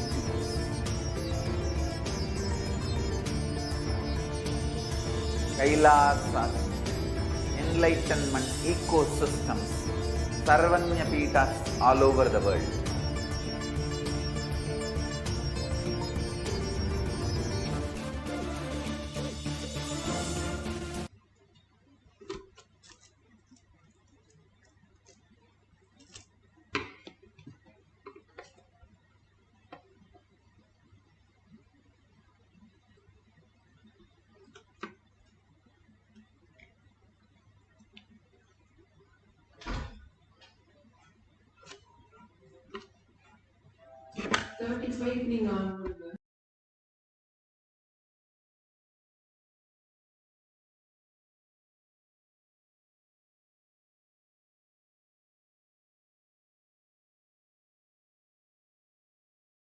Jnanapadati Manual, under the guidance of Supreme Pontiff of Hinduism, Jagadguru Mahasanidhanam, His Divine Holiness, Bhagavan Nithyananda Paramashivam.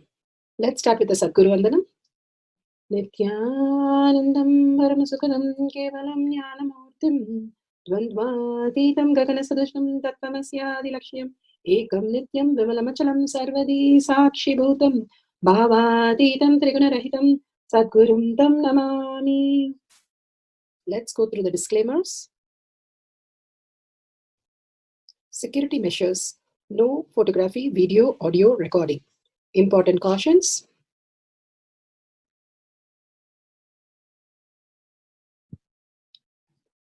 Please be aware of the important cautions.